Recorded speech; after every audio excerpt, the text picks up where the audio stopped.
We'll see how it gets on. Record audio. Let me check my Facebook page too. Go over there and get this straightened out. Come on in, folks. We see you out there. It's 5 a.m. where I am. Very early. Well, It's 4 a.m, right? No, here. it's still 5 a.m. where Rex is. And Russ, where I Rex can't is. come up past his bedtime, obviously. I was up late last night with Rex. Yeah. What is it? 10 in the morning there where you are? 10 in the morning. Well, we're here. Yeah, but we're here. Swapping my Facebook over to public now as we speak. Here we are. Come on in, folks. Yep. Come on in. It's Comics by Night for the 3rd. It's the 3rd of May. Good morning, Dark Lycan. Mm-hmm. Tomorrow is free comic book day here in the States. All your local retailers have paid shipping to the wonderful Diamond distributors in order to get a bunch of free comics. That you probably don't want. To give away to you all. Yes. You want to swing by and take a look and wish for the best. If you're up in the Saginaw area, I will be at Galaxy Comics for the day. And I will have some comics to give away for free up there, including Russ's Only Death Can Save Us. So go check that out. We'll give away a limited edition of those, a limited number, I should say, of those soon books. To be distributed by Critical Blast. Only Death Can Save Us. There's a piece of news for you. Yeah. We're going to put the graphic novel versions out through the same routes as we're putting out the Shadow Kingdom. So there you go. Cool. Apparently, Caleb won the bet. Caleb, good morning. Derek says morning all. Oh, Dark. Excuse me, Dark. Dark, not Dark Derek. It's Dark. Not Dark Derek. Dark Lycan 81. Morning all. Free comic book day tomorrow in Scotland too. Excellent. Enjoy your free comics. Hey all. Devil Flyer. That's you. Yeah, that's me. Yeah. Dark is over there in the UK with you, Russ. Yeah. Oh, cool. He's in Scotland, apparently. Yeah, big toy or Scotland. Okay, there we go. Yeah. Well, you said it's okay. You said UK. We're right at the moment. We're all so, part of the everybody that I've talked to from moment, Scotland says that yes, we're part of the UK. So we're part of the UK. I mean, there's a contingent in Scotland that would like it to be independent, and that's cool. Whatever, you know. Randy, I was told to show you this. Oh, hang on. Russ, you're the one that put me up. Oh, is it a little big book or a big little book? I can never work it. It's a little big book. Little big book. He's got a little big little book. Or a big little book. 1939. Little big books are a different size. Yeah. All right. Yeah. Son of Tarzan. Sweet. Yeah. Kind of cool. Who did the artwork? 1939. I'd have to open it and see. It's number 1477 BLB. Original owner that I bought this from. So he bought this in 1939. Amazing. The spine is still there. Well loved. So you're never going to open it and look at it? Yep. Okay. Is that no? You're not. Oh, yes, you are. I have. I just haven't in a while. Right, I'm thinking the interior illustrations for that are Edward Marsh. Yeah, he's got a really hard inking style. So you can Google it. Yeah. No need for me to soil my hands with have it fall apart. Your internet's doing weird things. That's nice. Should I ask you how much? You paid for it? I gave $20.58 for it. Okay, that's decent, right? 1939. Citizen Kane, Wizard of Oz. You know, probably the best. Hold it closer to the camera now, Rex, because your resolution has got better at my end. At least. Okay. Bit closer. Man, I'm blowing him up. I can see it now. Boom. Brilliant. Look at that. The better little book. The Son of Tarzan. Edgar Rice Burroughs. Love it. It had to be the Son of Tarzan because he had to be small to fit in it. Exactly. It's just a little boy. The Adventures of From Korra. what I understand, and Randy, you can tell me if I'm wrong. You often do. You're right. Which is not true. He saw this little block of paper that was, after trimming, he said he looked at that little block of paper like this and said, I could make a big little book out of that. And so he started the Big Little Book series because it was just being trimmed to be recycled. Well, the majority of the comics and media of the day were set to how the printers could handle the job. So that was a nice size. There's also a couple of different sizes. There's actually a big book too that has got comic strips in it, but they took it. It was perfectly square so that they could take a 4-panel comic strip and splice it up into 4 illustrations and then run some prose on the other side of it and just fill it out. And each Big Little Book was about 200, 300 pages long. So it's a format very few people know about anymore. Very few. You see them at shows every once in a great while. Yeah. So. Yeah. Dark says, I've just started collecting comics. A good one to start collecting and printed over there in the UK. Got a few going to be released there in the UK, so you might be able to save on the shipping. Is that how you guys did that on your campaign? Shadow King? Shadow King. I'm having them printed here. The portion that goes to the UK and Europe. Yeah. And RJ is printing all the Canadian. So they'll get a break off the shipping if you're depending on where you're at. Yeah, it's cheap. It's cheaper to post in the UK to the UK by a long way. Much cheaper. Yeah, and actually, it's although I left Canada in there, it's probably cheaper to post to Canada than it is from the States.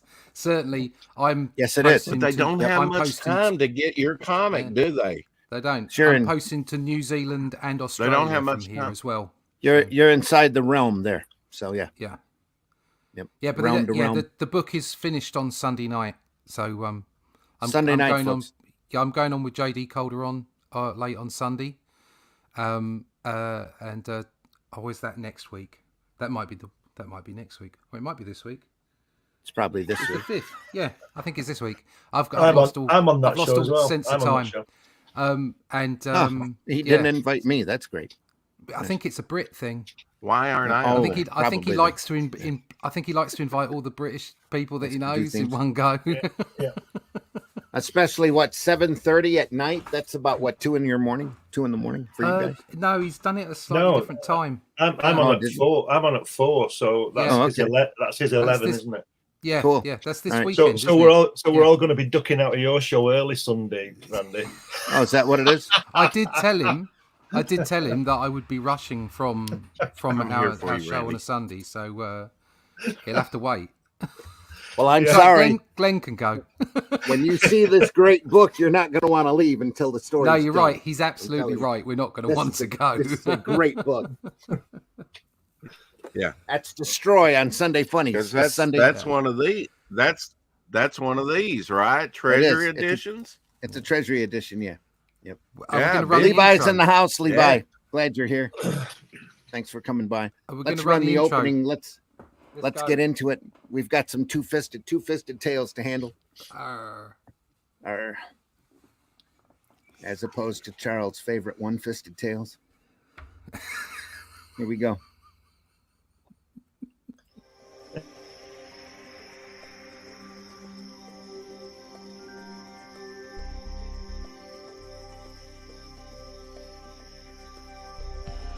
What was that? This is not a charade. We need total concentration. Now, once again, this time, with theory.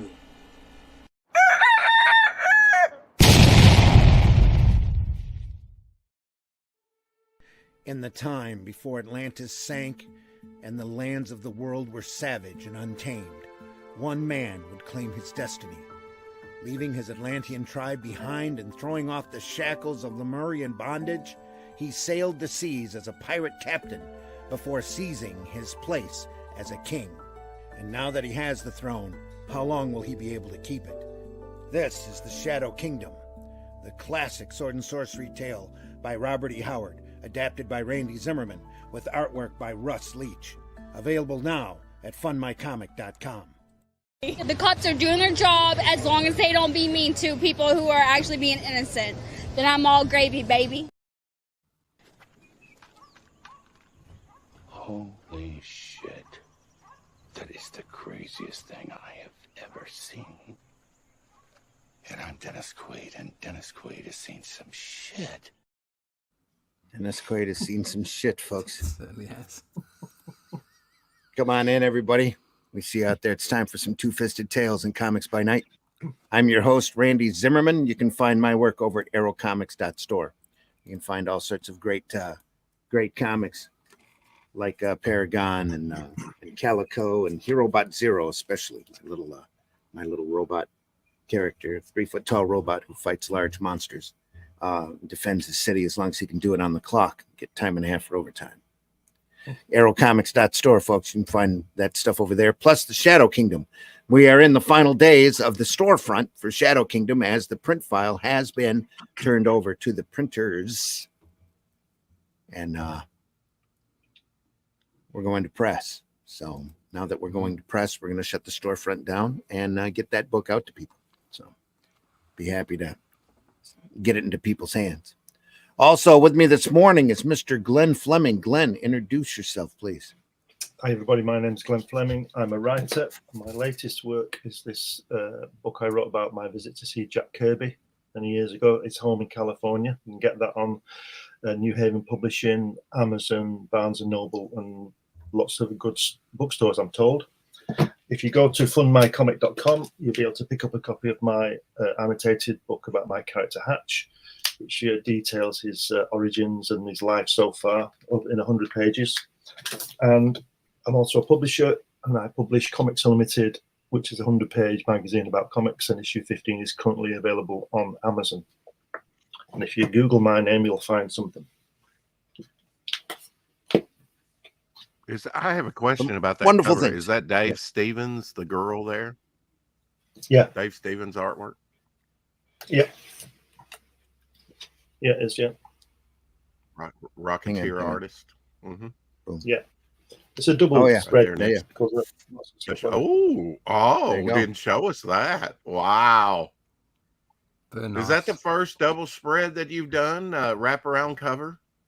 This is issue 1. So this is a couple of years old now, but that's wraparound cover. Oh, that's issue 1. Oh, yeah. Okay.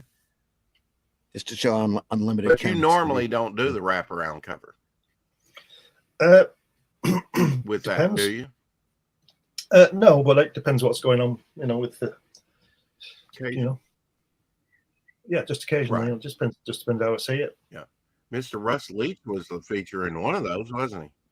Yeah, I think it was in issue 5, weren't you, Russ? You've been in a couple of times. Only Death that Can was a Save wraparound cover, wasn't it? Yeah, there was Russ did a wraparound cover. Did the second wraparound cover for us, yeah. Speaking of Russ is here. Russ, introduce yourself. Okay. Hello, my name is Russ Leach. I am a comic book artist from the UK. Done a bit of Batman, plenty of Doctor Who, Ben 10, Marvel stuff. Working on my own stuff at the moment, as well as lots of indie projects. And you can find them over at russleach.com. Only Death Can Save Us. Book 3 is in production, or at least the plot is. Book 1 and Book 2 you can go find on Amazon and Barnes & Noble, places like that. Find the links at russleach.com. And also the most important, which will be the Shadow Kingdom for Arrow Comics, adapted by Randy Zimmerman here in the panel. And that's in its final 2 days of crowdfunding over at fundmycomic.com. You can find all about that stuff, all my social media connections over at russleach.com. While you're there, sign up for the email list, and I can keep you abreast of any projects that are on their way, including the Atlantean, which is More Adventures of Cull and Brawl. So you're going to want to see that. There you are. There you go. russleach.com. Also joining us is Rex. Rex, introduce yourself. When do you have a time? When do you have a minute? I'm Rex, and I have Devil Flyer over on Fund My Comic, along with Russ, Randy, and Glenn. Mm-hmm. We're all over there. Why? Why are you laughing? Anyway, no reason. This is my comic, and this is my that pair of rabbit ears behind you. And this is my comic. And this is my That's comic. Their comic? And that's my there comic. They're all my comics. But I have one that I produced my own, and it's over there on Fund My Comics. So go check it out under Devil Flyer. Double magazine flyer. size. So European size. A lot of fun. 48 pages. Sweet.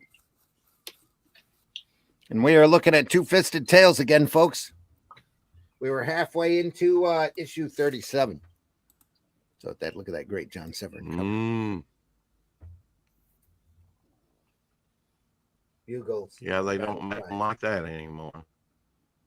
Nope, They try. sure.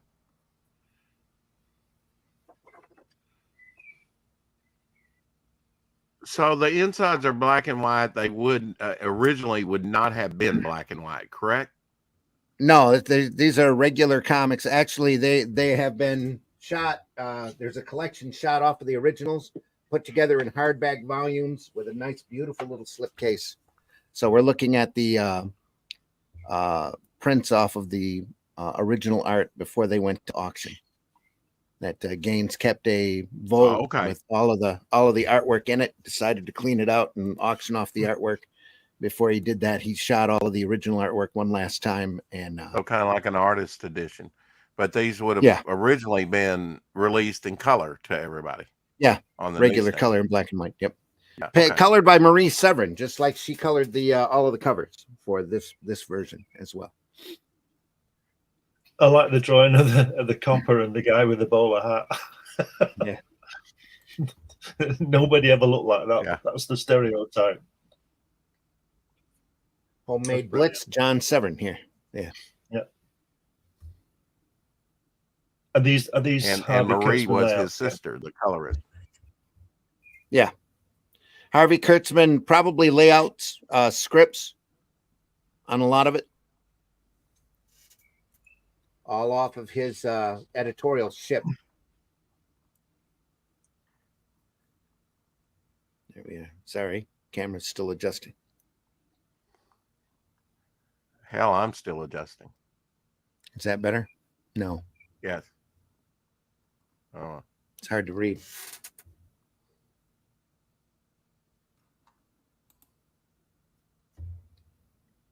Look how much dialogue you get in this. A little better. Yeah, this work was all lettered and then sent to the artist. Written and lettered. And then sent to the artist for the art. And sent back complete. Now, I hope you're joking. No. Not at all. Is that a grey wash? Not tint. That is dual shade board. Right. Yeah. Tint board. Let me wipe off my name here. So that stuff must have came out in what, the 40s, maybe early 50s? 54. No. Right. The wash. Oh, the board? The board's been around since about the 20s. That's it. Really The sharp. 20s. Now. Wow. Okay. That's why it's really hard to find the dual shade, dual tint board today, because they figured out the chemicals that you use to paint the board in order to produce the gray tone lines was carcinogistic. So, so suddenly you can't find that board anywhere anymore, or the chemicals to paint it with. Cause cancer. So if you have some EC originals, it may cause cancer. Nope, not at all. Well, yeah, some originals. Yeah. Yeah, if you start licking them. Yeah, you'd have to lick a lot of it. Probably eat the pages. Yeah, if you start. If you adjust. Oh, the chemical on here. Pages. Yeah. What it was is the board had a pattern printed in it in what would originally look like light blue. And then you had two different chemicals. One was weak, one was strong. That would bring out two different shades that you could literally paint on. It was, and the chemical looked like water.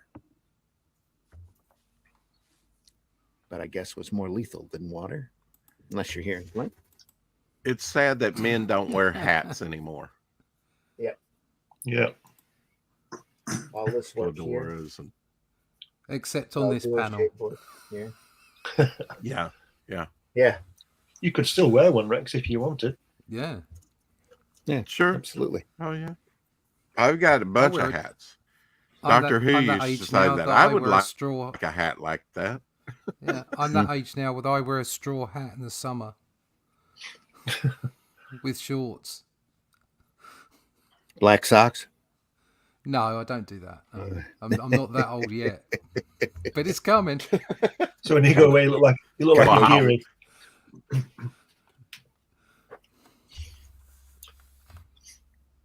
The end of one, the start of another. Showdown. Look at that. More John Severn. Wow. So right, Great. okay.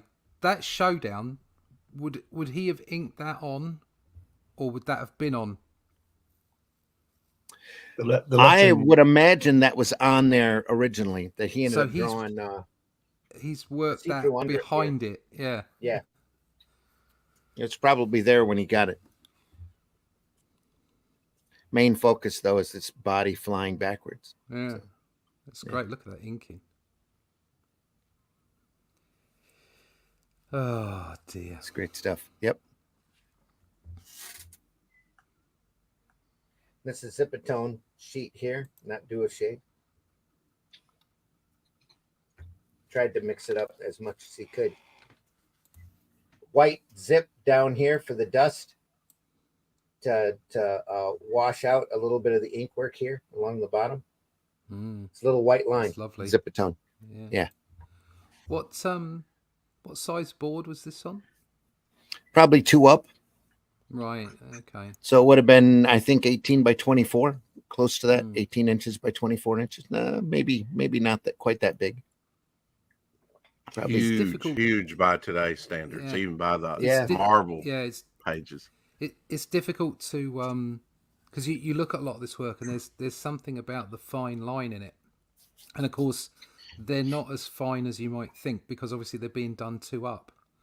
But it gives all of the artwork done on this size a particular look that's quite difficult to reproduce at 1.5 up. Well, it's larger than comic book size. So, I mean, the reprints.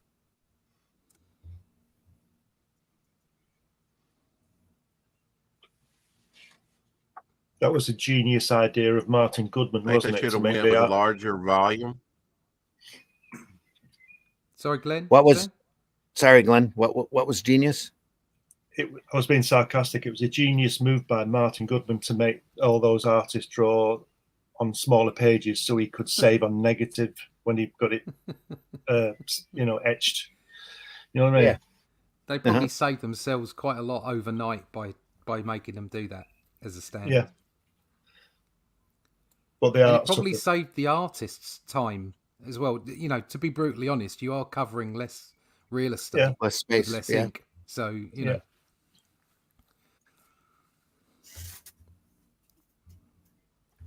these pages. These pages are amazing, aren't they?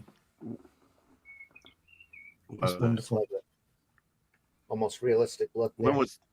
When was this volume printed, Randy? Again, The reprint volume was 80.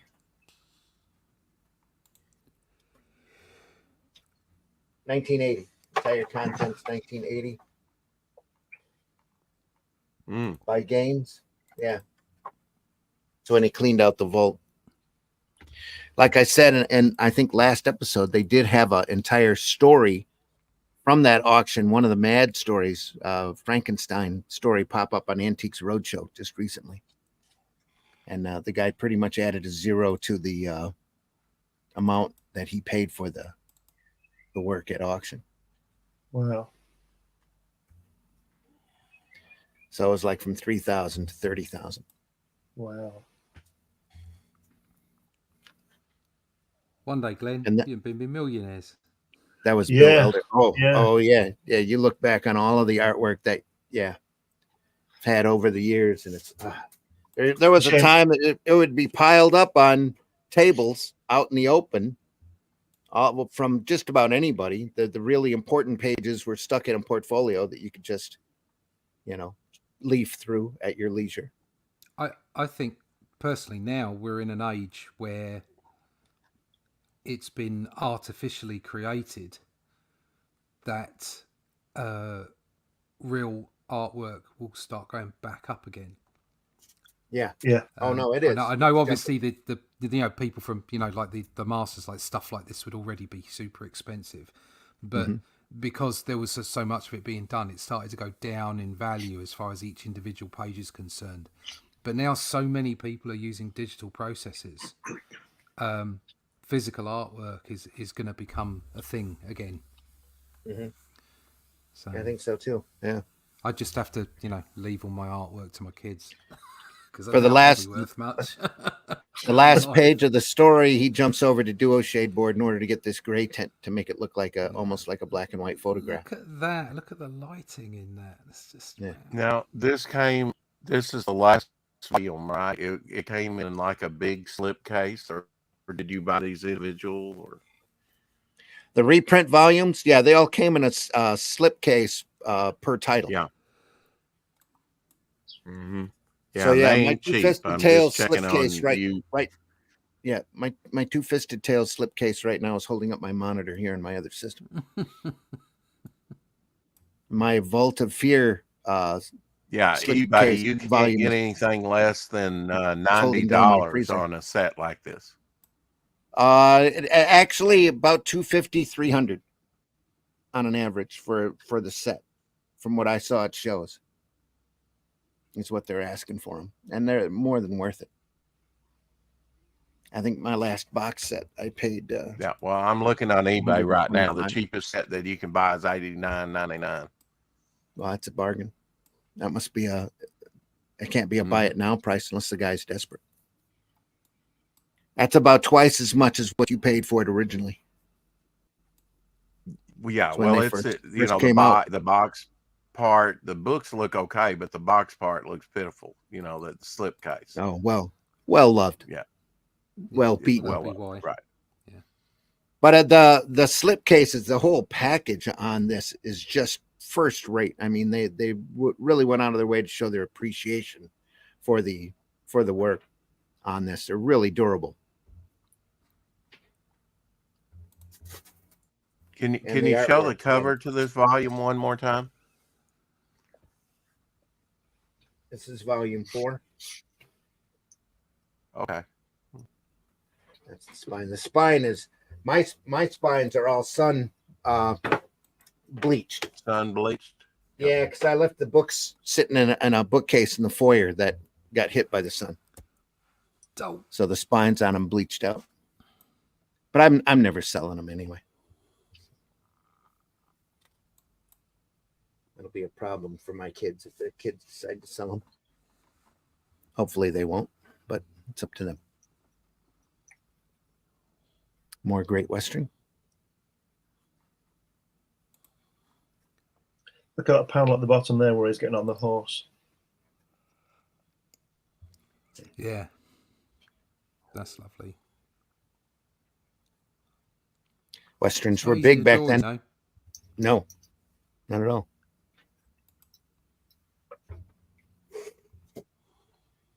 And the cool thing about the ECs is he had choice of talent. He paid probably the best rates at the time. And so he got the best of the best to work on these books. And again, look at the top right on the second page where your thumb is. Look at that top right panel, the other side. Look at the feet. The feet walking. Yeah, The way it's just walking in slowly, isn't it? Mm-hmm. And Fantastic. the casual detail in the wood. Yeah. Fantastic. Great stuff.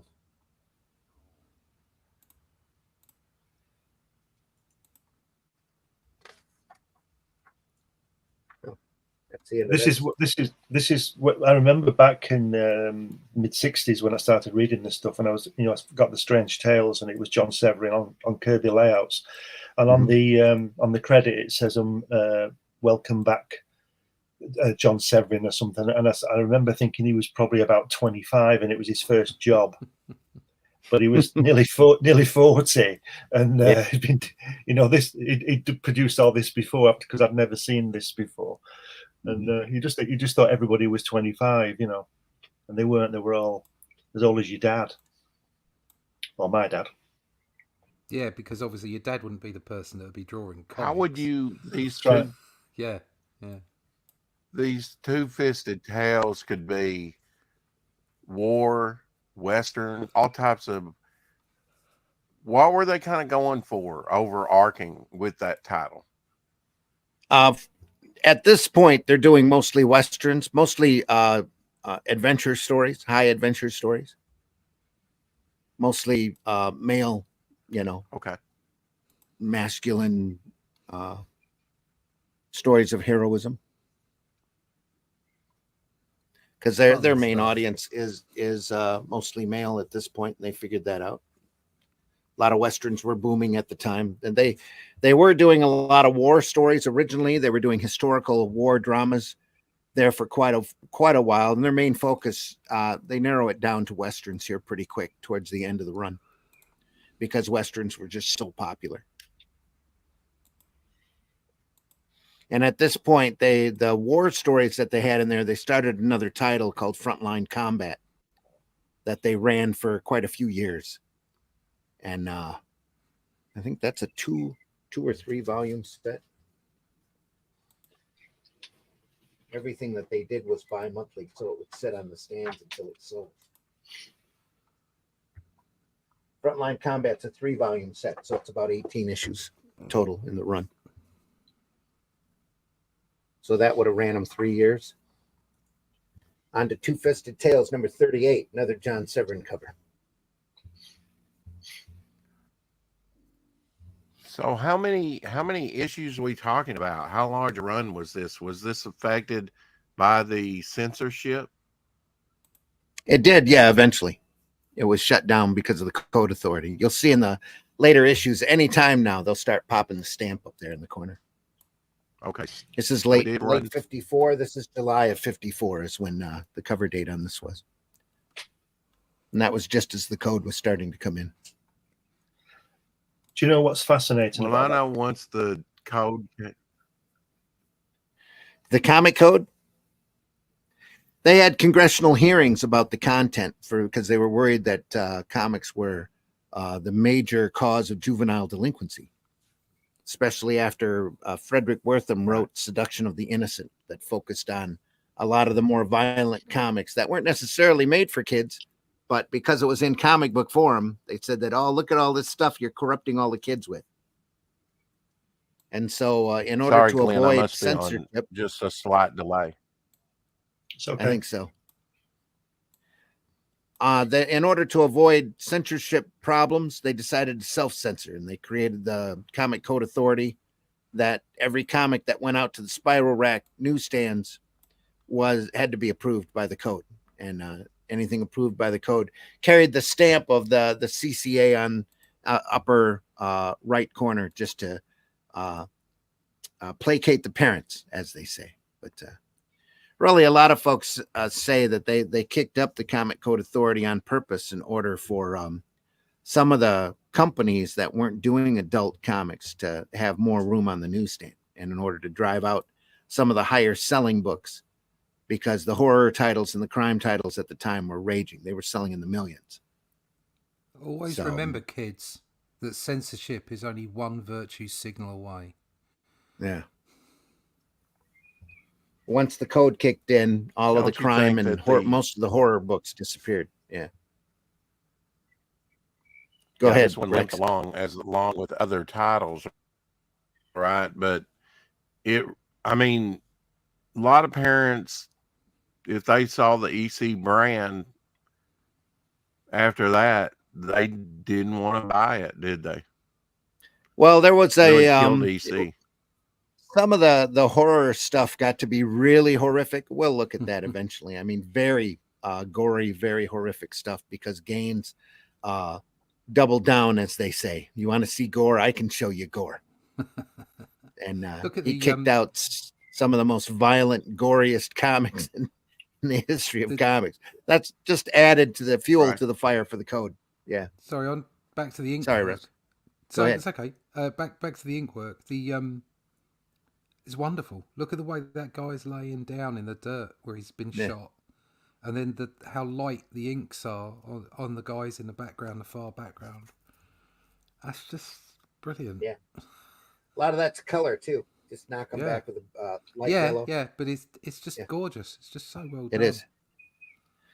A lot less solid blacks than here in the foreground. Yeah. You were saying, Glenn, you had a point. Who's this Dawkins guy in the text? Is he the writer? Because if you read the bottom, it's very interesting. It says, did you type out the out a formal script? And he said, no. I used to break a page down in the number of panels I thought we'd use, and then I'd write a little. I can't read it; it's a bit blurred. But he does go on to say that he would pencil the lettering in, send the boards to the artist. This case Severin. It said John would have it lettered. So who does that? We don't know. And then he would draw so there were no layouts by Kurtzman on that particular story by this Dawkins guy, which is very interesting, because we said we've covered this Kurtzman guy a lot, and he does a lot of this the layout thing, doesn't he? But this guy isn't working that way. Colin Dawkins. Right. So he's the writer. And what he's doing there, go ahead. Just to go over it, he's not sending John or the artist a script. He's scripting right on the board in pencil. And then the artist, it would seem, from what he says, he's having it lettered and doing the drawings. There's no layout. So it's all John. So it's all John Severin's work, in terms of layout and composition. Perhaps. It says he talks about it in the last two paragraphs on that page. It's a similar. There's a similar similarity of approach between that story and what Kurtzman was doing. That true stories can be entertaining. Dawkins, oh yes, but not consciously. What I did with these things was to entertain myself, basically. I was reaching into my memory through old movies that I'd seen and so on, reworking ideas and sequences, because I just didn't have time enough to do a Kurtzman kind of thing. I did these in the evening. So did you type out a formal script? Dawkins says, no, I tried to break a page down in the number of panels I thought we'd use. Then I'd write a little key sentence that told me how much of the story I'd have to cover with each of those panels. I would block out right on the big artboard page that John was going to draw on, and then I'd write my dialogue in pencil directly on the board, and he would have it lettered, and then he would draw his picture. He goes, would that be the same in the cases when another artist drew it? Dawkins, yes, because when I gave these to John, I would not have known that another artist was going to do them. That makes quite a difference too, because of the reasons for that, or for what I like to think was a considerable success in our collaboration, is that John and I think so much alike. We visualized pictures much the same. So I would give him, when I was doing these things, an absolute minimum of picture direction, which you can't do if you don't know who's going to be drawing the picture. And just before you turn over, that cover, the genius to me of that cover, and I'll tell you what it is. See the guy to the right, he's loading his rifle and the bullet's coming out. And the guy to the left as well, behind the main guy, behind the officer. Yeah, you can see the bullet coming out over his shoulder on that guy you're pointing at now. Can you see it? Yeah. It's like they're reloading. That's fantastic. I just love that. That's so good. And the other guy on the left as well, behind the officer, standing behind the officer, he's doing the same. You can see the cartridge over his arm. Yeah, that is just brilliant. That's just sheer genius. That, yeah. He's fired his shot and he's reloading. That's incredible. And the detail that they put in these weapons is fantastic. Yeah.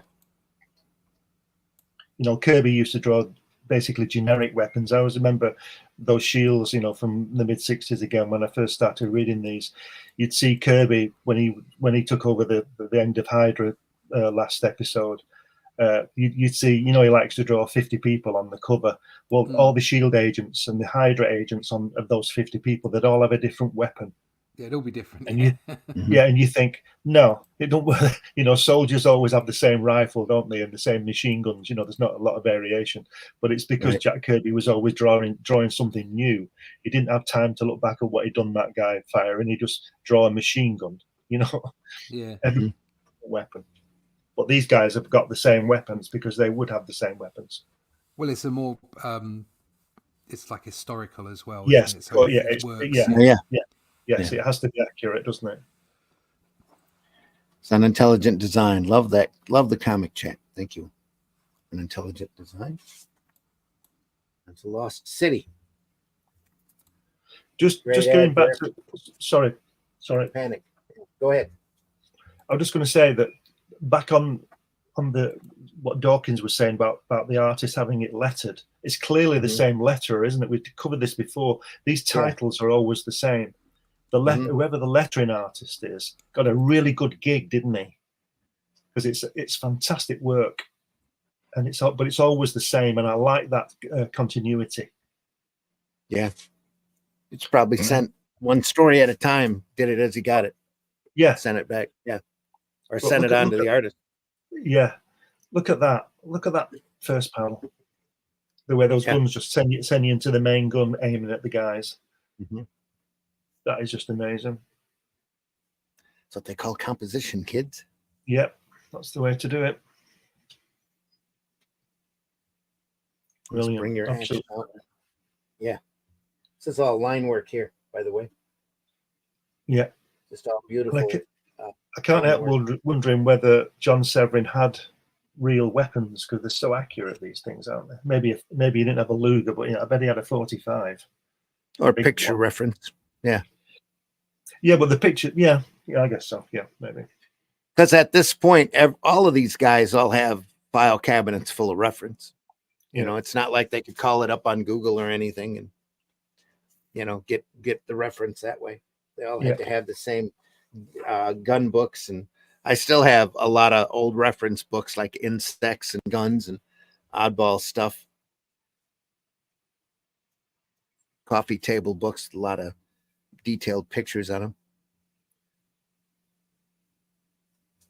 I went into a bookstore years ago and there was this huge volume about, and it claimed to have reference to every weapon ever made, like a firearm.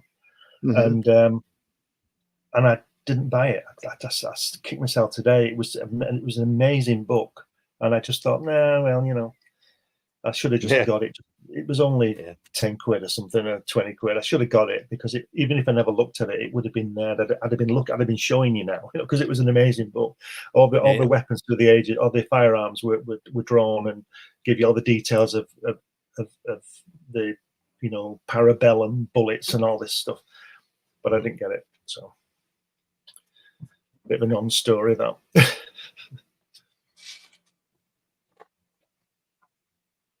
Oh, I think we jumped a story here. No, World War II. This is still Severin here, I believe. Yeah, still Severin. So I was looking at this and it's kind of looking like George Evans to me, so I had to go back and look. Didn't George Evans ink some of these Severin works? I would imagine he did. Yeah. This is all Severin here, I believe, though. Yeah.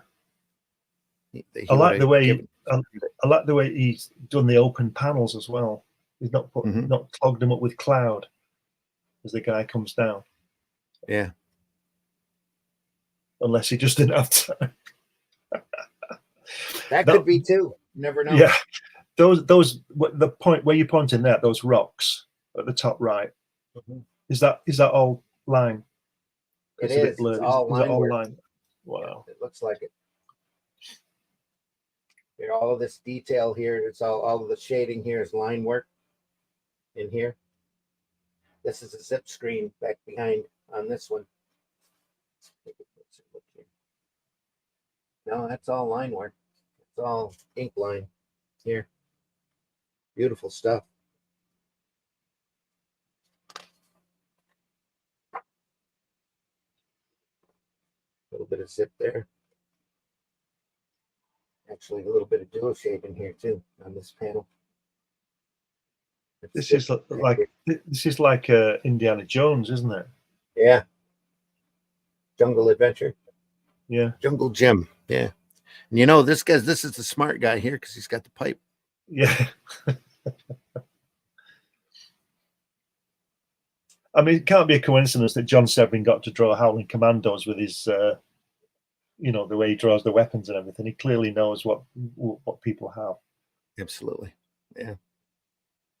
I thought the work he did with Dick Ayers when they used to alternate the artwork in sometimes, and it always had the same look about it because the same two people worked on it for so long. It was just really good stuff. And both of them were incredible professionals. Yeah. Yeah. Always did top quality work. I always thought Dick Ayers was a better inker than he was an illustrator, but that's just me. Not that he was bad.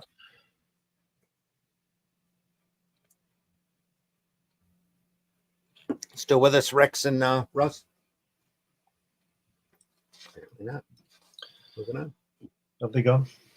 I don't know. Their mics are still open. They're off camera though.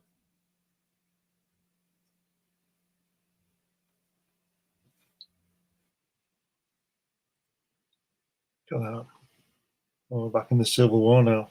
Russ needed more coffee. It says so in the private chat. So Right. Rex must have had the same idea. More Westerns. Warpath. Yeah. Are those walls all line again? Well, the carriage, the inside of the carriage. The inside of the carriage, that's all line work. Yeah. It's crotch hatching. Yeah, that's all lines. This might be a zip screen back way in the back here, but I doubt it. It looks like it was all ruled in.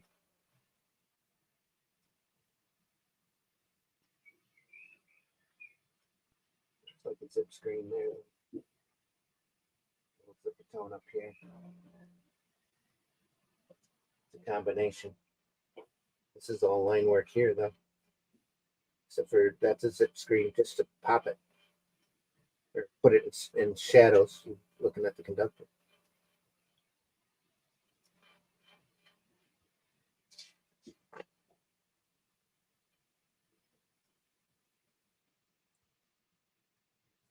It's a zip back here.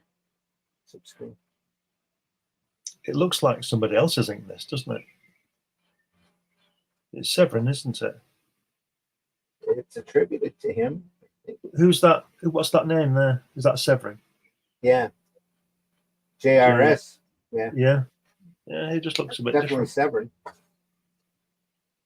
That guy there with the cigar in the center panel where your thumb is, that he just looks a bit strange for Severin. Might have been quicker than. Doesn't look like he's. Go ahead, Russ. Doesn't look Or not like Russ, he's Rex. chomping Sorry. down on that cigar. Yeah. But I love that panel right in the middle on the bottom of the front page where it's just comical, where they're breaking the fourth wall looking at you. Yeah.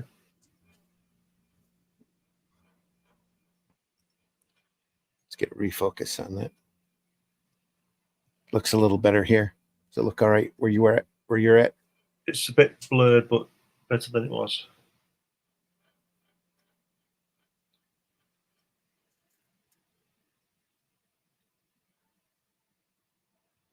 Let's do another focus.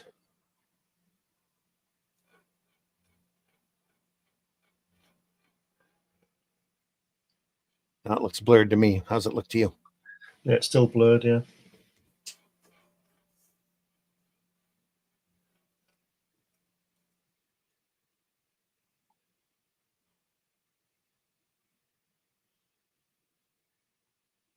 It's a little crisper now.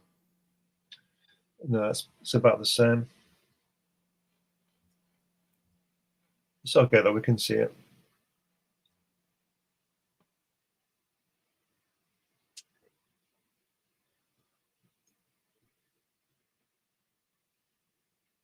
I still don't like these thick panel borders that they do. I think it spoils it.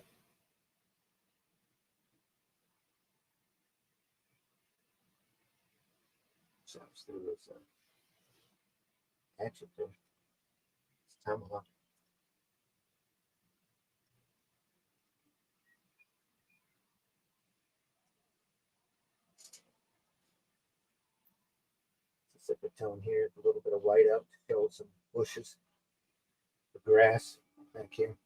Break it up.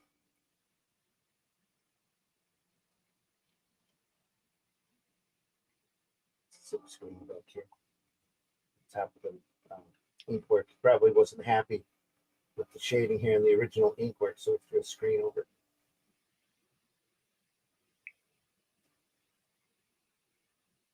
Everything else, it's all line work here. Everything else is all ink line.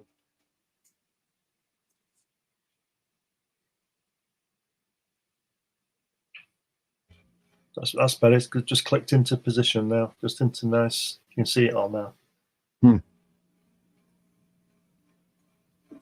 It's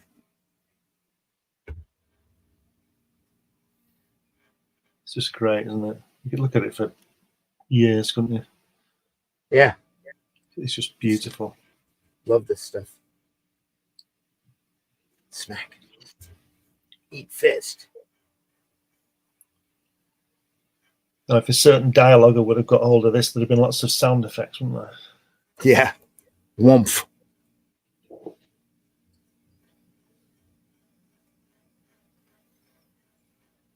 You read them my comic.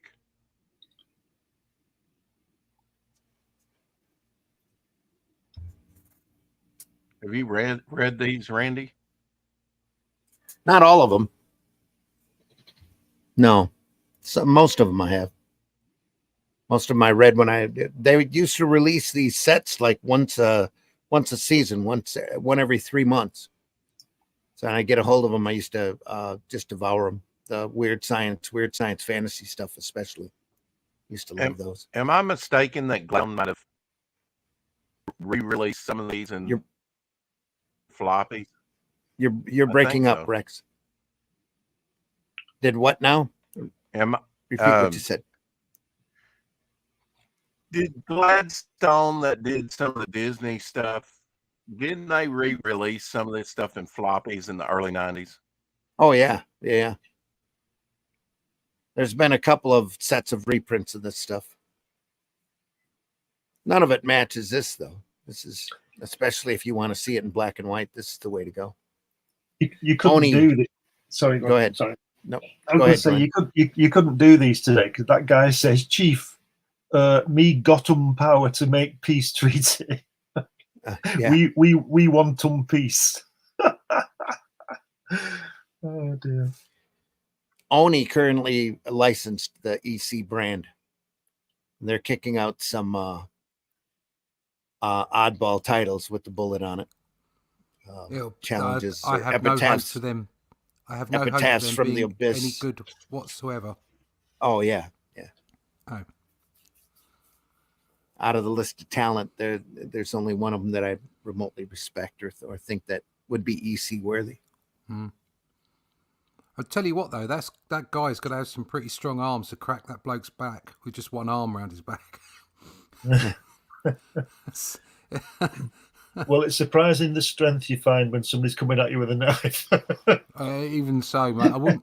I know. I'd prefer different defenses than hugging someone to death. He's a hugger, not a mugger. Yeah.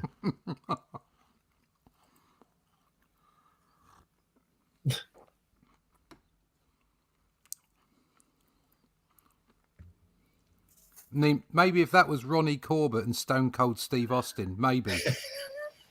But no. This character carries on to the next issue. Meet Cheyenne Huff again in the next issue. Must be the native. Is he twiddling his moustache? Yeah. Somebody is.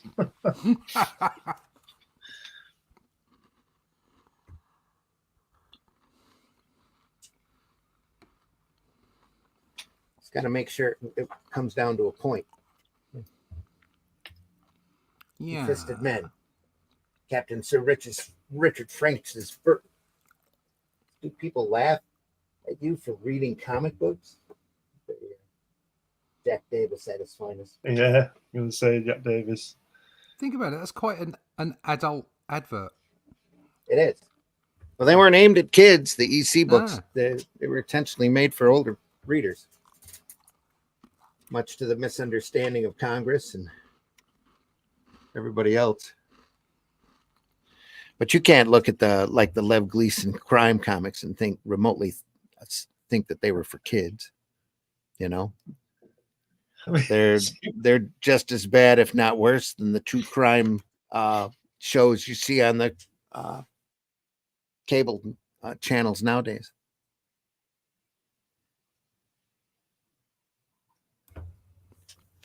It's funny because obviously Mad was I would say it was for an adult audience. Yeah. But I remember picking them up I remember picking up the John Travolta one. Mm-hmm. Yeah. Buying that. I mean, I haven't got it anymore. I wish I did have it. I could appreciate it for what it was. And that was, Yeah. I think most of the jokes were way over my head at that time. Right. Well, once it jumped up to a magazine format, they were, allowed to be a lot more adult. Yeah, I mean, Well, it was originally came out as a comic. Yeah. For the first 24 issues. 6 years. A little more. I have issue maybe 21, whatever one of the latter ones that had the Picasso cover on it. Okay. Yeah. Mm-hmm.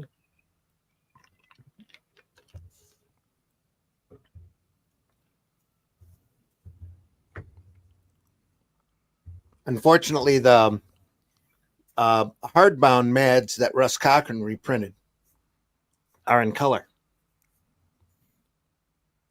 It's not the same. I think they did a small print run of them in black and white just because people complained. They wanted to see wanted it to fit the rest of their set. I've got a color set. I understand the black and white ones are in high demand.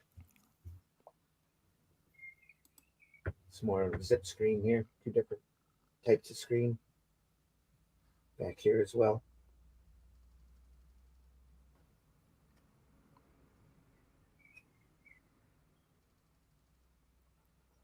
Silhouette work here.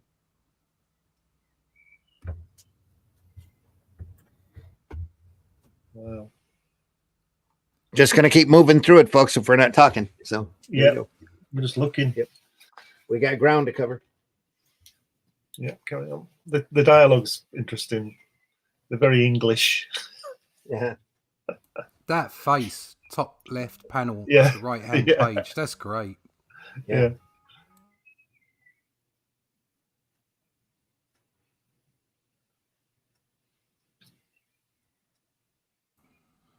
Yep.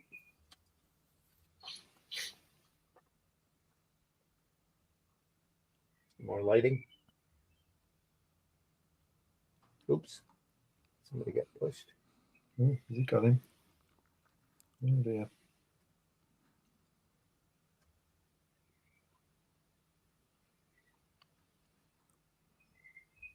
Treachery. The treacherous dogs of Tory Keel are firing upon us. 2 treacheries in a space of hours. Attack them. Yeah. More feet. If that had been Jack Davis, he would have conspired to show the soles of those feet somehow. I think he'd have had them running the other way so we could see it. Yeah. And the feet would be much bigger. With holes in the shoes. Look at those 2 panels. Just a lot going on. A lot of detail here. This is all Treachery. line work, cross hatching.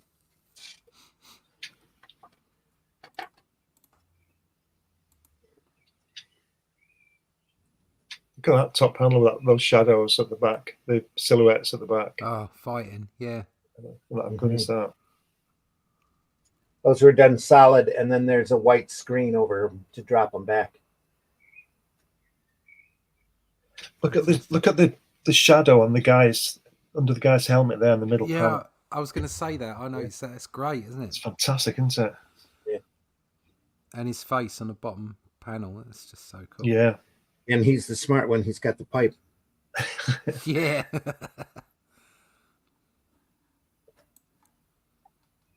Into another Severin story here, Stampede. He's got a flat head on the left panel, hasn't he? When he's left-hand page, left panel, he's got a flat head. He's had some of his brain taken away. Meow. It's just his haircut. No, he's got a flat head. No, he's got a flat head. Yeah. Somebody whacked him. With a shovel. That Stampede page, that Stampede page there, that lady, she must be really tall for that horse. She don't need the horse. She's standing on the floor taller than the horse. She's just... Yeah. It's either a small horse or a tall lady, or maybe a bit of both. Stilt woman. Yeah, Without Avery, they're coming your way. like she didn't notice. Yeah. Hooey, that little lady's in trouble. Her pony won't never outrun them doggies. Keep them doggies moving. Doggies moving. The great things about this are the expressions that the artists are getting with the faces Yeah. to convey Almost emotion. a Popeye look here. Right. Yeah, acting. Yeah. Yeah. It's not enough of that. Too many stiff faces in modern comics. That's good as well. If you look at the dialogue, he calls him lieutenant, which is what which Americans call lieutenant, but they've written lieutenant. How good is that? Yeah. You can see it same as you've seen on our poor lieutenant. Brilliant. Great attention to detail.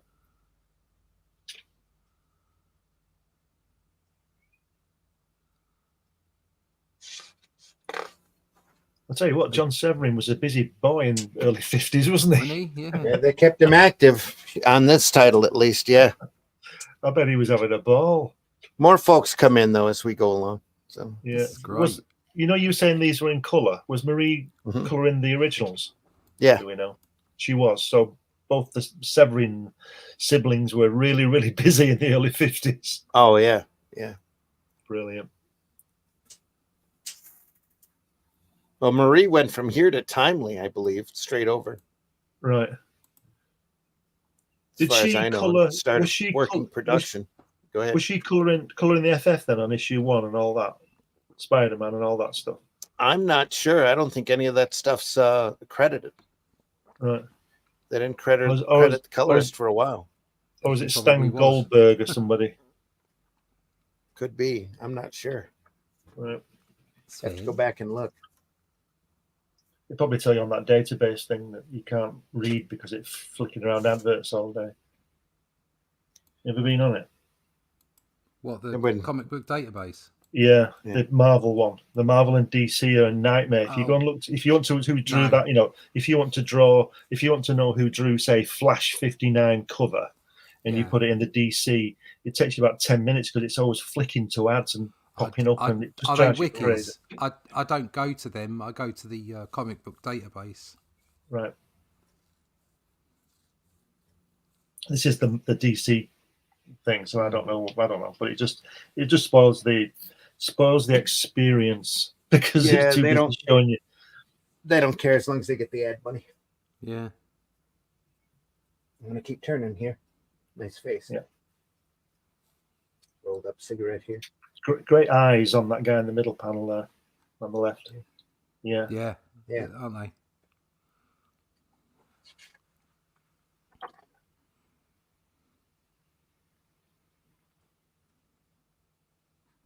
There's Severn. Right there. Yeah. Yeah. It just screams it's a style.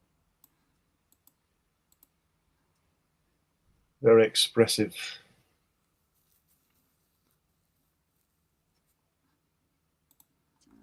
I know we're zipping through it. Can I just to go back? Just something struck me. Just go back a page. Look at the center. That's the the center panel at the first page. The blam blam panel. That pose is a real Mort Drucker, isn't it? Mad. Yeah, it is. You know, almost a little Jack Davis there too. Yeah, very cartoony.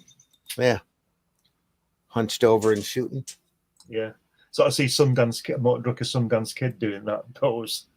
Yeah. Right. Okay. Go back. You may continue. Yeah. Nice face. Yeah. I like this because of the depiction of the hats and how it sits on the head and everything. Yeah. Yeah, there's a lot of attention to detail.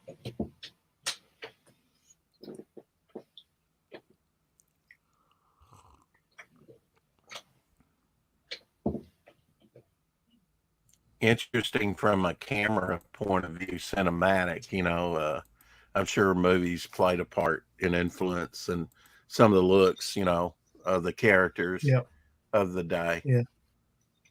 Mm-hmm. Far shots, middle shots, close-ups.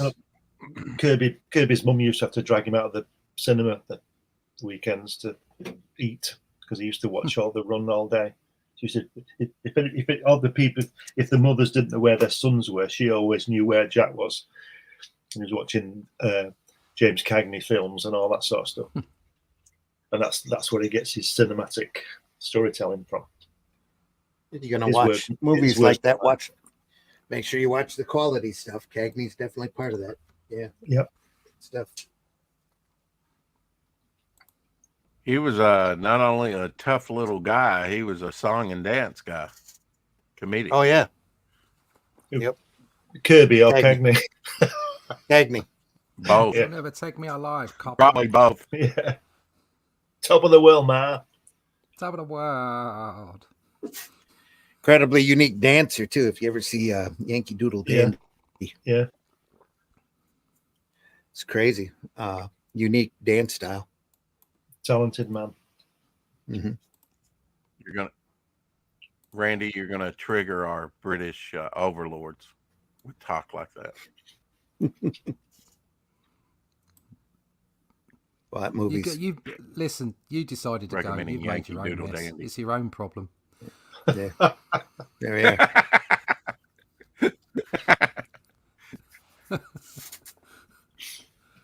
Crosshatch here.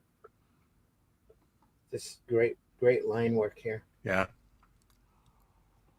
There's a back shot, Russ. There you go. No muscles though.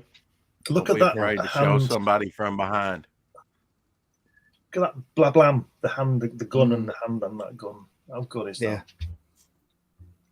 Back Jack Slaughter. Slim, look out. Blah blam. It's just a work of art. Sort of a Marshall Dillon look to this character from Gunsmoke. Oh yeah. Yep. Yeah. James. But now, doesn't this predate? I mean, I think Gunsmoke first came out in 56, maybe. I'd have to look it up. It's right in that Around the period, same though. time. Right in that era. Kind of looks like a young James Arness there. Yeah. 55. It was and only on 56. for what, 26 I think years? when Gunsmoke came 26 out. seasons? Yeah. Right as I thought it TV was 20, coming up. but yeah. Oh, I thought they ran 26. Yeah. I'll look it up real fast. Okay, maybe. I mean, at one time, the top 20 shows in America were all westerns. Yeah. If you look at the panel there on page 1, the bottom, the guy in the background in the doorway, right? Can you see him? The bottom panel. The way he's been knocked back in the bottom panel, first page, but Bottom right. bottom right panel. He's standing in the doorway. Panel 7.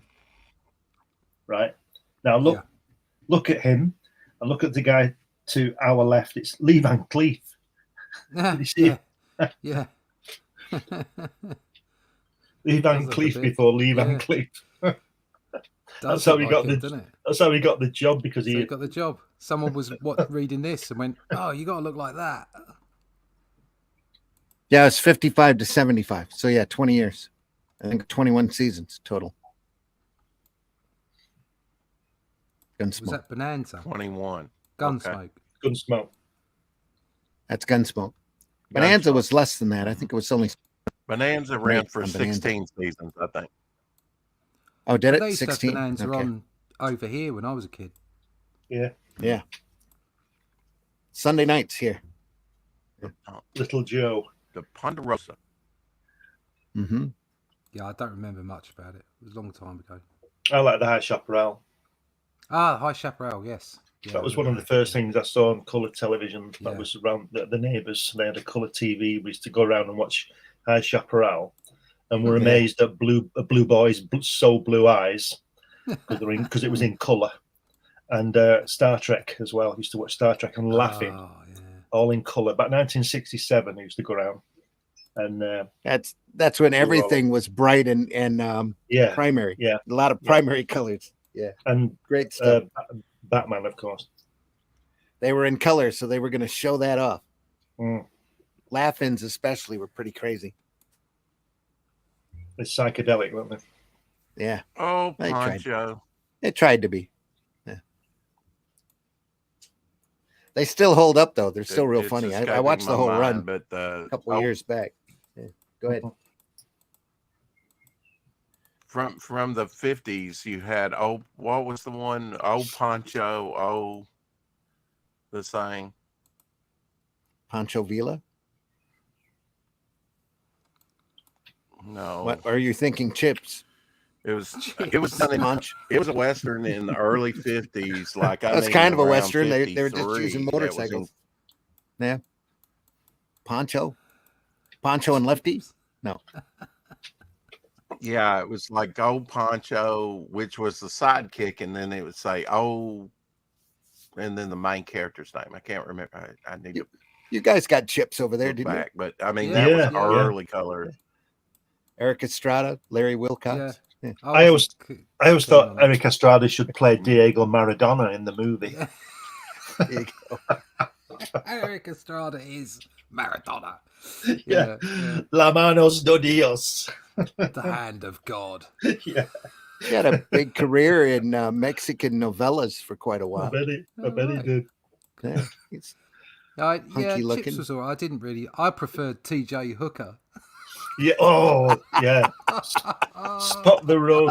That was so crap. It was Oh. worth watching. That was. Oh dear.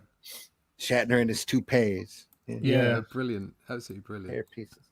Nice curly one during that time.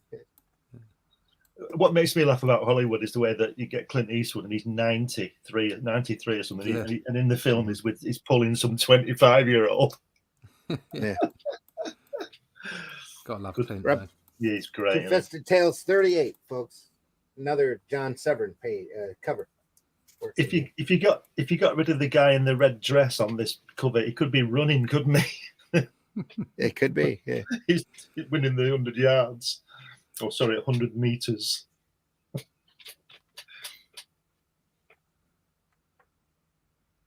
Uranium Valley. Wow. Okay, I wonder what this is about.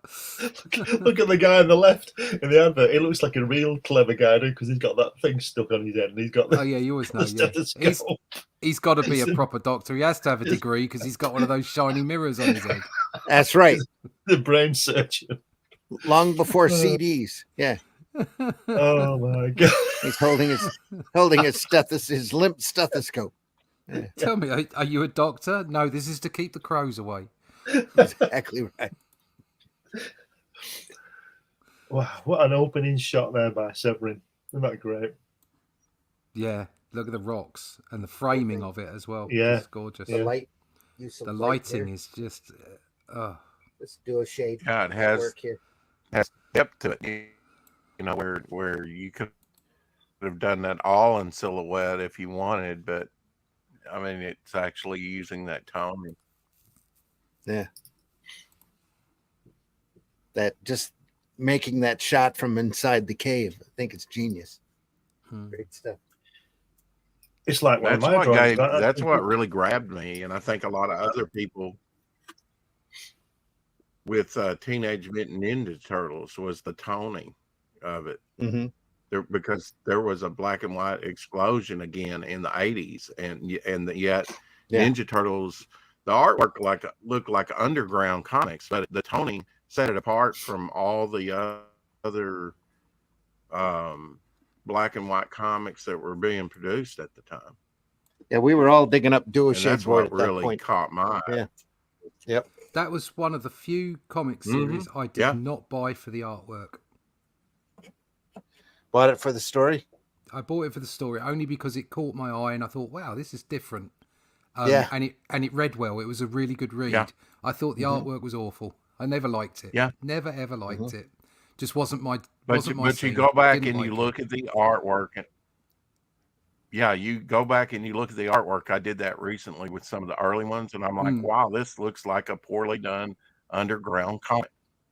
Yeah. Yeah. It was brilliant. Yeah, you're right. Yep. I mean, it was. Don't get me wrong. It had, when I say I didn't like the artwork, I understand it had its charm. It just wasn't. It just wasn't for me. I mean, I wouldn't say it was rubbish. That's not what I'm saying. I'm just saying it just was not for me. I didn't like it at all. But in the same way that I don't particularly like Klaus Janson, but lots of people do. So it's a matter of opinion, isn't it? I thought Klaus was a better inker than a penciler.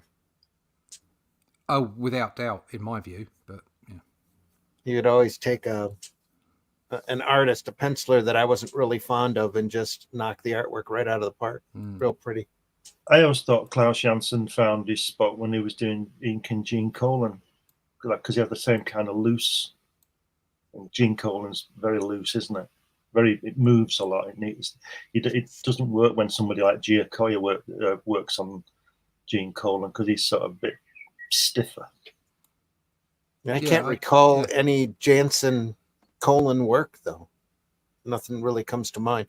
When Klaus Janson, I remember him inking over Bob Brown on Marvel 2-in-1 number 10 and thinking that that was amazing because I never really cared for Bob Brown's work, but Janson on top of him looked incredibly good. It just goes to show you different people see different things in different artists. Yeah, and that's what and yet you have your own biases, Yeah, that's why it's an art form. Good. Yeah, that's what makes it a brilliant art form. Yeah, because you can find things everywhere, and even when you aren't particularly keen on a particular style, you can still appreciate the work that goes into it and the effort that goes into it. Yeah, I'm just looking at Klaus Janson. It doesn't list ink and Gene Colan. Maybe that was my thought. I think I'm wrong on that. It didn't. That must have been my thought. Is that I thought he would have been good on Gene Colan. Janson got his start over at Atlas, doing I think it was Wolf the Barbarian. He was inking on. But what's his name? Goodman, I think, started Atlas Comics because he kind of got shoved out of Marvel. Oh no, I was right. Janson began working for DC Comics in the early 1980s and inked Gene Colan's Detective Comics and Gem, Son of Saturn. So I was right. There you go. There you go. All right. Phew, that got me off the hook, didn't it? My reputation's lower than crocodile piss as it is. I don't need any more. I don't need to reputation intact. Yeah. More duo shade board here on this. Yeah. Colan had a bit of a run on Batman for a while, on Detective. Wonderful. You think that duo shade probably had a stink to it, an odor? It did, yeah. He's in the water there, top left. It was chemical. There was a chemical smell to it. Especially the stronger chemical had a stronger smell. Yeah, go ahead. It actually looks like he's wet. Yes, it does, yeah. Look at that. Look at the bottom of the page. That spear, right? There's a spear floating in the water. We all know it's a spear, and he says, "A spear." Oh, Oh, it's spear. Man, Oh, baby. popped out under the waterfall. He must be in trouble. Yes. Brr. Brr.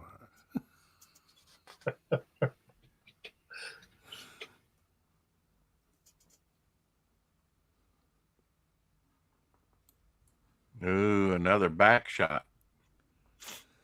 look at those ears on that guy. Yeah. He's got his CDs in his ears. The doctor has it on his head. He's Wait, got it in his ear. The way they're fighting there is there's some insight and then there's some weirdness. So the guy goes for his shoulders and he brings his hands up and blocks from inside, which is a really good move for that. Okay, it works, right? But it doesn't necessarily work just there. And then he takes both hands and whacks them round into the guy's neck, which is like a really tiny target and really difficult to do with two hands. Yeah, but he's good. This guy's good. It's just really bizarre seeing it like a totally legit thing to do, and then like, what's that? Karate, judo, chop, ha! What should he do? Headbutt him From there, yeah. right in the nose. Right. Well, from there, the hands to the eyes just straight out. Poof. Yeah. And he's Or down. even there is even a technique where you come up in between and then grab onto the wrists and raise the knee into the sternum. So yeah. Oof. Just run two fingers up his nose. Well, that's the thing about that is like people always do this two fingers to your eyes, and then one person puts their hand up on their nose. And it's like, you can't do. You don't do that. That's just stupid. What you do is you put your hands out with all your fingers out, and you just ram them roughly in the direction of people's eyes and nose. And one of the fingers is going to go in someone's eye. It's just random. Trying to stick your fingers up someone's nose is not that easy. Yoink. From there, you could How do you also think reach, mine got so big? If he's loosened the arms in that way, you could always reach straight forward as well and put the thumb in the eye. So you put one thumb in the eye and grip the jaw with the other hand. You can twist the neck, and that Pop it will like a somebody will melon. just. Well, no, it won't necessarily break the neck. What it will do is it will just make someone move in that direction. You have to follow your head. It's just a natural reaction of the body. I was talking about the thumb to the eye. The thumb to the eye is just put it in the eye, and someone will they'll react. So there you go. Yeah. Thud. Anyway, what we got? See what more chops he's got in store here. But it didn't work. Oh, he just ran at him. Now he's really mad. Oh. Now he's crunched his neck. That's good. Ooh, Crunch. dear. Crunch. Well, he's finished. It's gonna break his freaking neck. Now he's getting whipped. It's reminded of that he's paid scene for that in bit. The Longest Yard. I'm gonna Look break at your those- freaking neck. Look at those shields. They're like kids' shields, aren't they? Those guys at the bottom.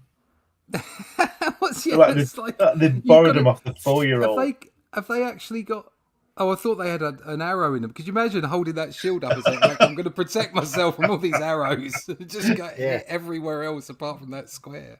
Yeah. Oh, I knew I should like have made a the- bigger one. I like the time that they spent on the intricate detail of the backgrounds. Yeah. Yeah. Well, you know where they're at. They'll just continue from there.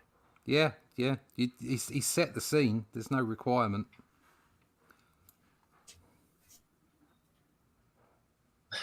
It's got a bit of a whip here. Yow. Little snap there. Oh, it's a snake. I'm stronger than Yao. I am considerably richer than Yao. Yeah, Give you that whip. That's great panel there that you just pointed to that has the close up of his neck and the back of his ear and his hairline. It's so subtle. Yeah. Yank.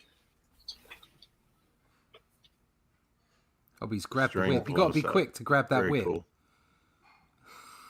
The reason it makes that noise is because it's flicking at the speed of sound. Yeah. Yeah. Right. Yeah. Breaking the sound barrier.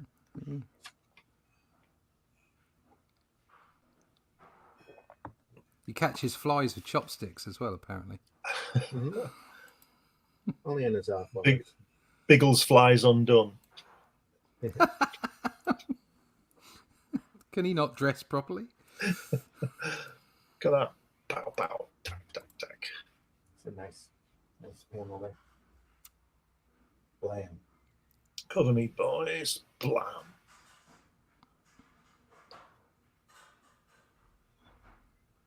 Kind of squared off here for some reason.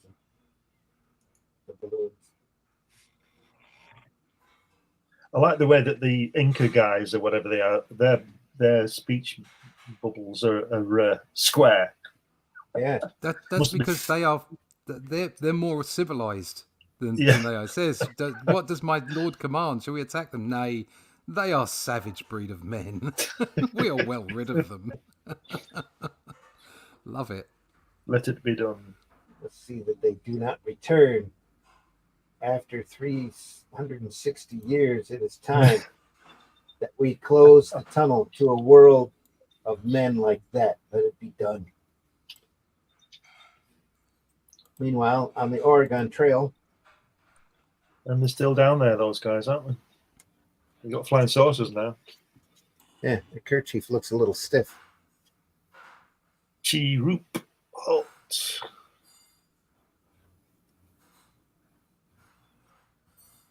Oh, here with the Incas, you mean? Yeah, yeah. Yeah, They discovered anti-gravity centuries ago. that's right. Yeah.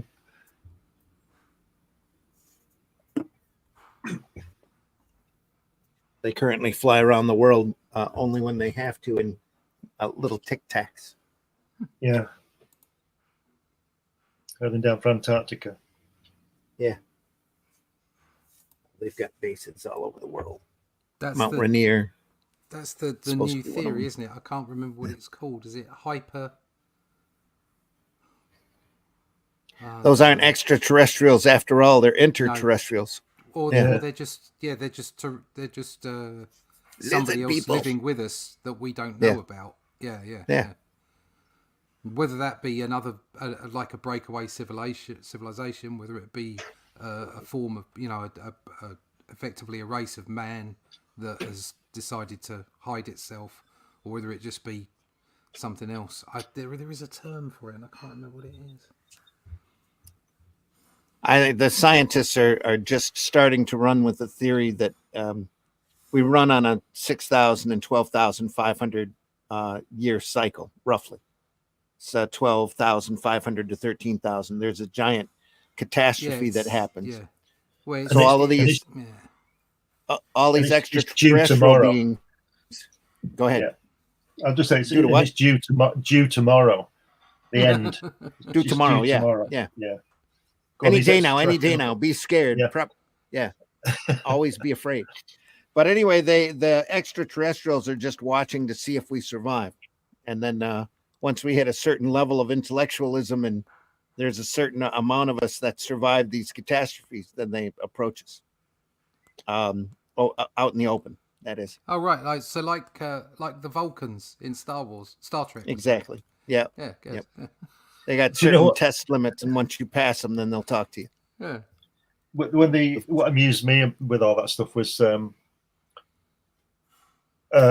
nearest star, Proxima Centauri. They've just found a James Webb telescope's just found a planet going around it similar to Earth, right? And that's the nearest star.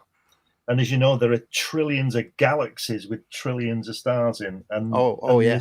and there's nobody out there. Yeah.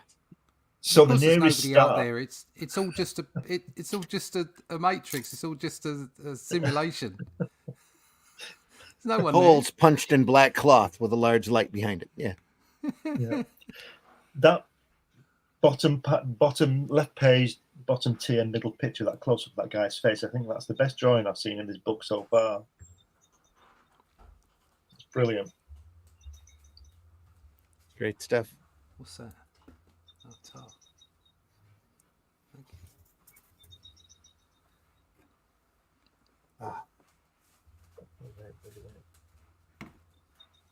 What's he using here? Is he using a brush or both pen and brush?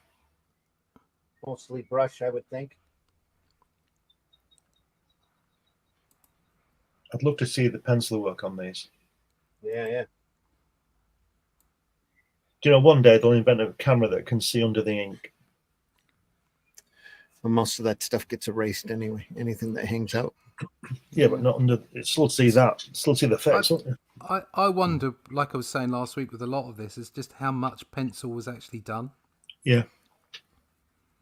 Yeah, Because everybody was working on. If he's inking it, he's going to leave a lot out, isn't he? Mm. And they were always pressed on deadline on this. Get it done, get it out. I mean, if I'm getting a lot more confidence with my inking now, and I'm starting to leave my pencils far more open ended. I literally all I do is put down the outlines of what I'm going to do. I might put a little bit more work into faces before I lay inks on them, and I'll put in a light source so that I know where my sources are coming from, and then I'll do the rest of the work with the ink now. So I can imagine these people who are just absolutely brilliant at what they're doing, maybe literally just flicking in with a pencil the rough shape of a head, and a shoulders, and then just doing the rest of it with the ink pen or with a brush or whatever. Yeah. Yep. Bone in the house. Good morning. Good morning, Bone. Thanks for joining us. Appreciate everybody out there watching. Our numbers are real big. So especially for this early in the morning, deeply appreciate you being here. Thank you so much. We are archived over at Comic Book Black Belt YouTube channel, the Randy Zim YouTube channel, and especially the Indie Comics Network YouTube channel, of which you can send stars if you want. If you're at a platform where you can send some stars, all of that money that we get from there all goes to help keeping this channel up and alive. So if you enjoy this program, send some stars over there.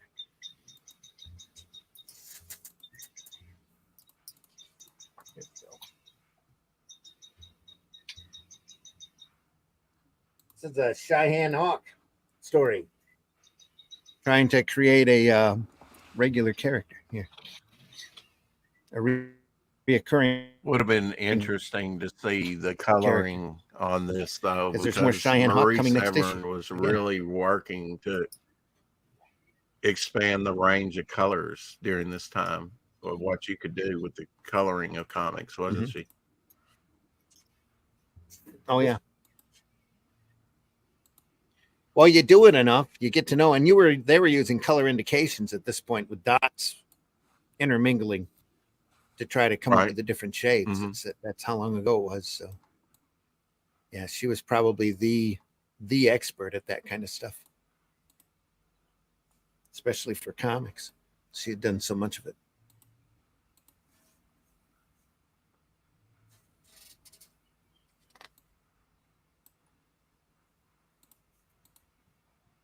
Getting ready for their new trend books. They're going to try piracy. DC went to sea in search of another new trend. We came up with Sagas of the Sea, Ships, Plunder, and Piracy. Now you search for it. At some point, we need Cull to get to the coast. We need a lizard pirate. I'm just throwing that out there for you, Randy. An entire troop of serpent pirates. Yes, serpent pirates. That's what we need. We need to get there. Maybe that's issue 3. I don't know, but damn it, man, get a lizard in a pirate, will you? Yeah, but don't forget if you have one of them walk the plank, you'll be all right. Well, yeah, he might be amphibious. Yeah, he'll get away, won't he? Yeah, he'll come around the other side. Slither. I can That- see the Yeah, title of it now: Serpents on the High Seas. yeah, mate. That's our third book. There you go. Gotta This stuff throw just gotta throw writes the word itself. blood in there too. Blood serpents on the high seas. Blood serpents on the high sea. Yeah. What about serpents, serpents on the sorry, go blood on. sea? What about Yeah, I was about serpents to on say the blood serpents sea? on the Serpents sea on of the blood. bloody sea. Yeah. Oh, there you go. That's better. Serpents on the Sea of The Blood. Sea of blood. What a great title. I'm writing that down. We've got this. We've got this, man. We've got That's this. the third one for sure. I still have them in a tavern for the first one. So. Yeah. Yes. Continue, sir. Continue, sir.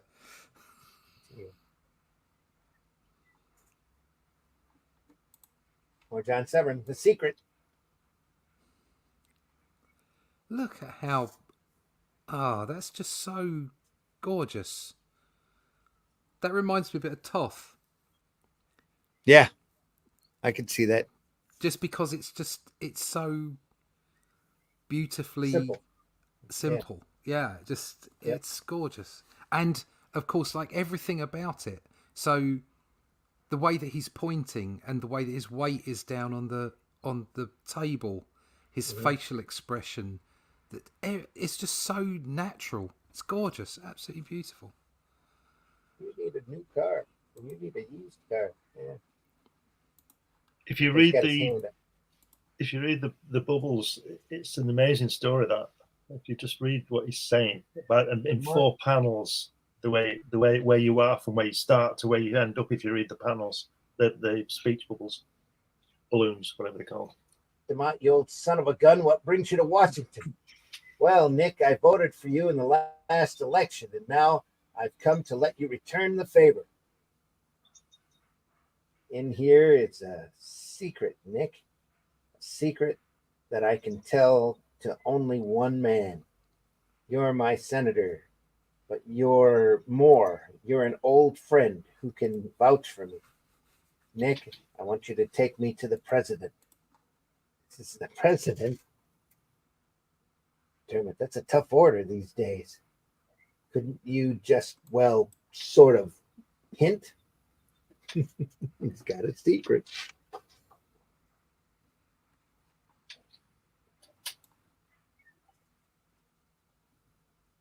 A lot of dual shade work in here. Yeah. It's lovely. Yeah. Trying to keep it going. He's trying a different style here. He's a lot more open. Probably quicker. Knocking it out and then filling it in with a little dual shade instead of using a lot of lines like he was doing. Maybe he's not that interested in the story, or he's on a hard deadline and he just wants to knock it out.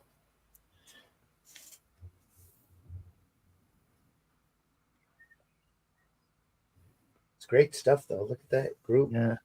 Everybody's different. Man, see, you mugs. This is what we're going to do, see? Yeah.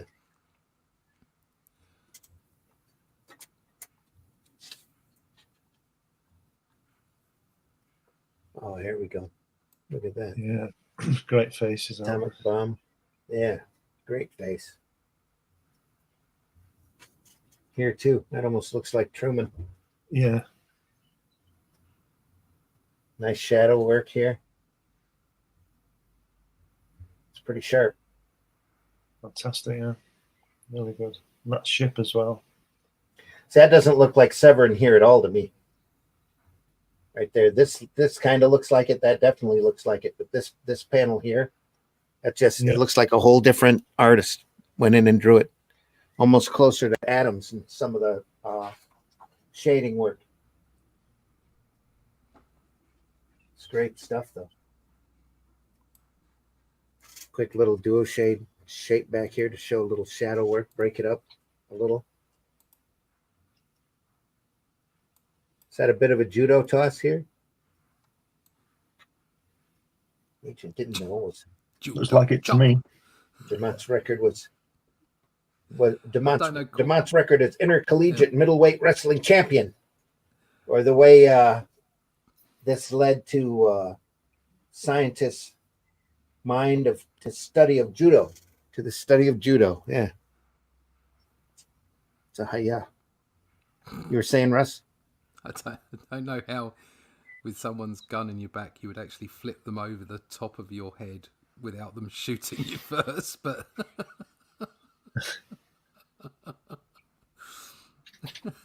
It's the sudden surprise of being lifted off one's feet. yeah, Yeah. Just That's go what with it, Russ. Sometimes you have to let art flow over you. Getting all Severin all the time now. Here we are. Back to a Western. That's the big secret. It's got to do with atomic And bomb. the I have just weapon was- completed plans of a real weapon that will do what this is supposed to do. Here, let me show you. Man, good heavens. What if it's discovered? That's to come out someday. Yeah.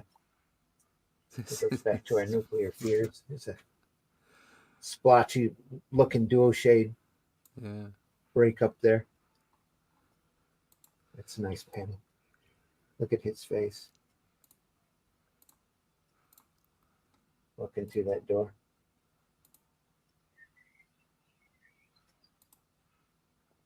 And now back to the west. Last story of this episode. 15 minutes or so. Slaughter.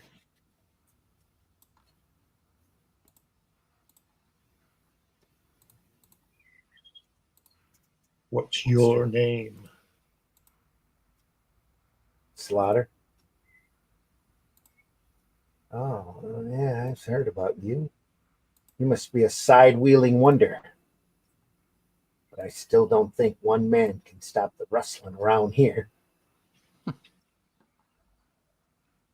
Having a rustling problem. It's nice. Not quite sitting there or standing there right to me, the horse's leg.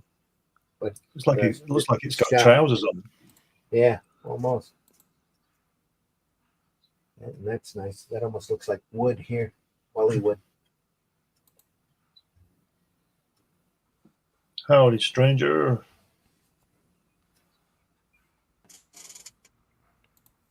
Has Wood been in some of these? Oh yeah. No, He has, hasn't he? Yeah. not this, not the one today.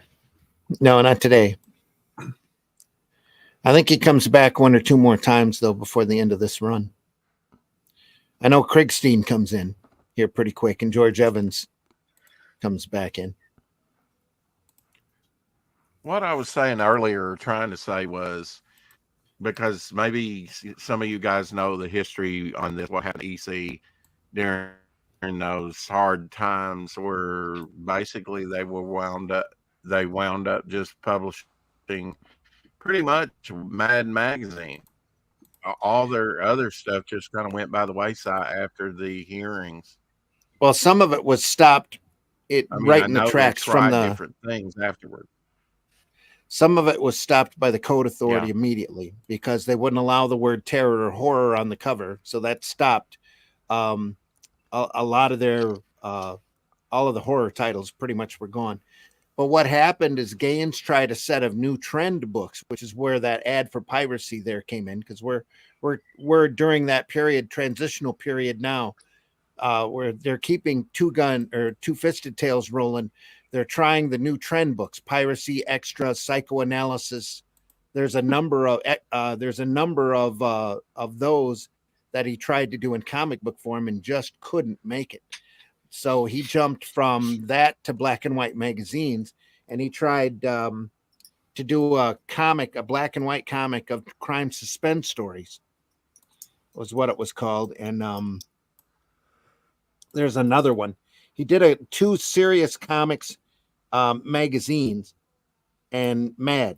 He converted Mad over to magazine form, and Mad caught on really hard. So he stopped doing the other stuff, dropped the EC bullet completely, and just did Mad.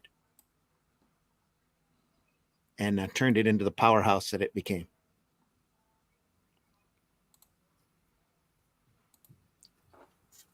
But a lot of those new trend books, are incredible as far as the artwork goes. The stories, they were always constantly fighting with the code authority in order to get stories passed, and that was always the stupidest points because the code didn't want EC around at all. So they were given Gaines a lot of hassle. Just about every story had to have corrections in one form or another. And the way the code was written, it was wide open to interpretation. That nice pen. It was wide open to interpretation, and they took liberties pretty badly, especially with Gaines' stuff. What kind of staff did the code have? If all these pages are going there to be approved along with Marvel Comics and all that kind of stuff and DC, what kind of, they must have had scores of people looking at that work. Apparently it was one board, one group of people that would look through it and make notes and send notes back to the publisher what needed to be changed before you put the seal on it. Wow. And I know it kind of tied down to a half a dozen people that nobody wanted to say who was on the board. So I know DC, both Marvel and DC kept butting heads there in the 70s with it. That's what eventually stopped the code in general, was because they wanted to do more adult stories and the code kept fighting against them. And eventually they said, fine, we'll just drop the code off of the book and send it to the newsstands. Anyway, that's the Spider-Man story was like that. And some of the Green Lanterns, they got into trouble with that kind of stuff. You couldn't show any type of drug reference. So you couldn't show drug abuse even and negatively. Eventually the code backed down on that part of it. Yeah. Funny, isn't it? They didn't bend the knee. Well, the big thing, they expect everybody else to do the same to them. Yeah. The big thing at DC that broke the code was Swamp Thing, because Alan Moore was writing this big long story and they had already gotten the outline approved, and they sent in one of the issues and they got back really hard notes saying you can't do that. And they said, this is all off of a plot that you already approved. And they said, well, we're sorry, but you can't do it. And he says, yes, we can. They just dropped the code. Yeah. And that is a work of art. It's not just visual art. That is a work of true creativity. There you go. Hardcore literature. Yeah. Yeah. It really is beautiful. It's a fantastic work, incredibly deep. And just for them to just put that to, it's got some of this and got some of that in it. We can't possibly let that out. So I get stuffed censors. Then there was not a real quick transition, but a big erosion once they realized they could sell books without the code. That was pretty much the death of the code. And then once the direct market started up, the code was completely unnecessary. So yeah, but it was all about control anyway. Oh, it was always about control, yeah. If it hadn't have been about control, then we could have quite happily had some kind of aging system like you had with films, and just say, like, this is an adult comic and this is a kid's comic, or this is, and then it's down to people to decide their own responsibility and, what they should be reading and what their kids should be reading. It's not down to the government or boards of people to tell you what you should and shouldn't consume. That would be the sensible thing to do. Yes, the sensible thing, yeah. the Code Authority Board was a group of publishers, and from what I've been able to figure out, it was Archie and Dell that were really the main ones that pushed for the Code Authority, and they were controlling distribution also at that point. Shocker. Whether they were so-called family owned or not is up for discussion as well. But it was a fix, I tell you. Whether they were connected. Let's put it that way. There's a lot of rumor about that because there's a lot of family connections when it comes to magazine distribution. Go ahead, Rex. I don't know if it affected their sales or helped them, but the competition is good for all the way around. Yep. Unless you want a monopoly. I think it makes you create a better product in the end. Yeah, when monopolies, we start talking about Diamond. So anyway, there you go. Yeah. I want to know why there's only one monopolies board. Yeah. There are multiples anymore. I got a Doctor Who Monopoly game. Yeah, I mean, yeah, I've got a Spider-Man Monopoly. I think Got it there's given to me at Christmas. Star Wars, all type of Monopoly. I think mine was a Christmas present too. Because that's what Americans do. We give away Monopoly to everybody.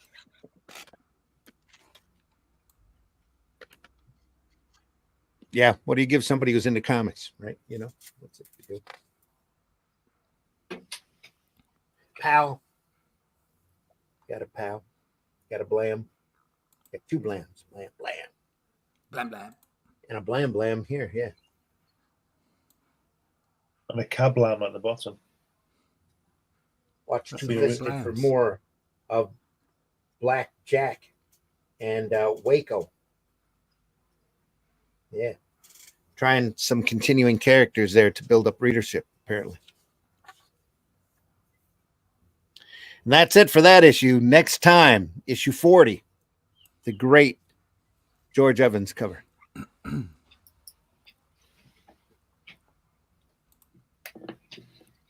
If it was Marvel, they'd have put a balloon here. We're about to be buzzed. Yeah. Quick. With a big black line around it. Horrible. Yeah, Yeah. And then out of the German plane, it'd be Achtung, Achtung, exactly. Right here. Yeah. Achtung, Achtung. kill the Tommies.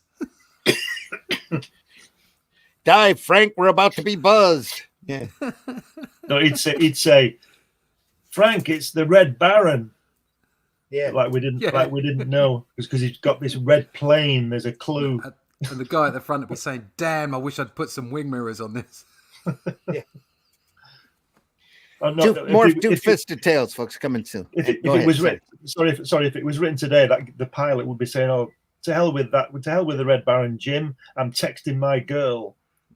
Yeah, there you go. I'm texting your girl." Cherries on her ass. More Two Fisted Tales soon, maybe next Friday. We don't have much more to go. I think it's 2 more issues. This Almost. is going to beat our Watchmen Yes. marathon, isn't it? Yep. Yeah. Only it's been broken up a couple times. We Okay. still have It the has. third book of Halo Jones to do too. So Yeah. we'll get to that. We've been looking through Two Fisted Tales, folks. EC Comics, 1954-55. Really glad that you're here. Great to see those numbers that we're seeing. So happy wherever you're watching us from. We deeply appreciate it. Leave a comment if there's something that you want us to look over. Some great sequential art. We're here for that. That's what Comics by Night's all about. Looking for some great comics by the great workhorses of the day. Doing this all on deadline. You know, on a hard deadline at that. So great individual work. I like the British Bobby on the spine there. Yeah. Evening, all. It's adventure. Look what I got today. It just came in the post. Oh, wow. Oh, there you are. Yeah. Yeah. Ink art of Gary Martin. And he did. This is so impressive. He redid some fantastic stuff. Like there's a Wrightson piece there. Oh, yeah. Wow. Oh, yeah. He redid the piece. The PC stuff. And go look. Frankenstein. Oh, yeah. Oh, There we are. He redid Frankenstein. Yeah. Great stuff. Great. Just got to find it. It's there's so many great. There's another recreation, a Buscema recreation. Sinnott. Oh, Kirby, Dr. Doom. Yeah, Cool. there's some other Kirby stuff in there as well. He's done a Adams. There's some. Is that 2000 AD? Yeah, looks like it. This is a great book. Oh, there's some Mad in there. Look, here you go. He did a Star Wars. I'll just show you that. Star Wars Mad. Got that through fundmycomic.com, didn't you? Yes, I Mort got Drucker. that through Mort Drucker. fundmycomic.com. Just shows you what amazing stuff you can get there. Yep. Since we have the cool. camera on you, Russ, why don't you tell folks how they can find you? Look at that. Bit of Frazetta as well. Wonderful book. Beautiful. Very, very nice. Must be worth going I could through link here. like that. I like my white out too much. You can find me at russleach.com. Sign up for the email list there. We have 3 more days, today, tomorrow and Sunday, left on the campaign over at fundmycomic.com, where you can pick up the Shadow Kingdom, and that's the last time you'll be able to pick it up in that format. So there you go. End of play Sunday. You can pick up there. You can find out all about that at russleach.com. Go to fundmycomic.com, the Shadow Kingdom, dash in between each word. Also, remember, sign up to the email list at russleach.com. There you go. Great. Rex, tell folks how they can find you. They can find me on YouTube every day, and I'll drop the link in the chat. Well, I can't because I don't have a wrench. But anyway, I can over on my own show. But that doesn't make sense because we are simulcasting. Anyway, they can find me on Instagram under Rex Christian, on Facebook, and X, formerly Twitter, Twix, and Twitch. Yeah, Twitch. Devil Flyer over at fundmycomic.com. Yep. Fundmycomic.com. Devil Flyer. Take a look at that. Rex's work. Here we are. Glenn, tell folks how they can find you. Yeah, you can get me everywhere. Get me on Google, get me on Facebook, Twitter, X, whatever it is. Amazon. Just put my name in Google and all the stuff will come up. You'll get Fund My Comic with Hatch and all this kind of stuff. Just everywhere. Just put my name in. You'll find it on YouTube as well. So just search. Yeah. And folks, I've been your host, Randy Zimmerman. We do this every Friday morning. What? What'd you say, Rex? What? I said just search. I found that funny. Just search. Yeah. I found that funny. Glenn said just search. Seek and ye shall find. Seek and ye shall find. Yeah. You'll find Glenn everywhere. Yeah. You can find my work over at arrowcomics.store, actually spelled correctly here. Right there. Or you can find such books as Herobot Zero, which is a fun cartoon book about a robot. Paragon, a great superhero story with a fantastic twist ending. Can't wait for you to read that. As well as The Fool, which will be over there. If it's not there yet, it'll be there very shortly, as well as Alice in Chains, which is a bit of a horrific tale about a young lady who breaks out of her test tube and escapes her labs as she learns that she can shoot chains out of the palm of her hand. So, how dare it's a love story. That's cool. A love story. Anyway, go over there and take a look, and go over to fundmycomic.com right now and take a look at Shadow Kingdom. Like Russ said, there's only a couple days left in that campaign, and then once it's done, it's done. The print files are at the printer at this point. They're just waiting on the exact numbers that they need of copies that we need. So go over there, fundmycomic.com, look for the Shadow Kingdom. All right, folks, we'll be back next Friday morning, 5 a.m. for more Comics by Night. We'll also be here on the Indie Comics Network, the Comic Book Black Belt channel, and the Randy Zim YouTube channel Sunday at 9 a.m. for Sunday Funnies as we go through this wonderful piece of work that practically nobody realizes exists. It's Scott McCloud's Destroy, the loudest comic book in the universe.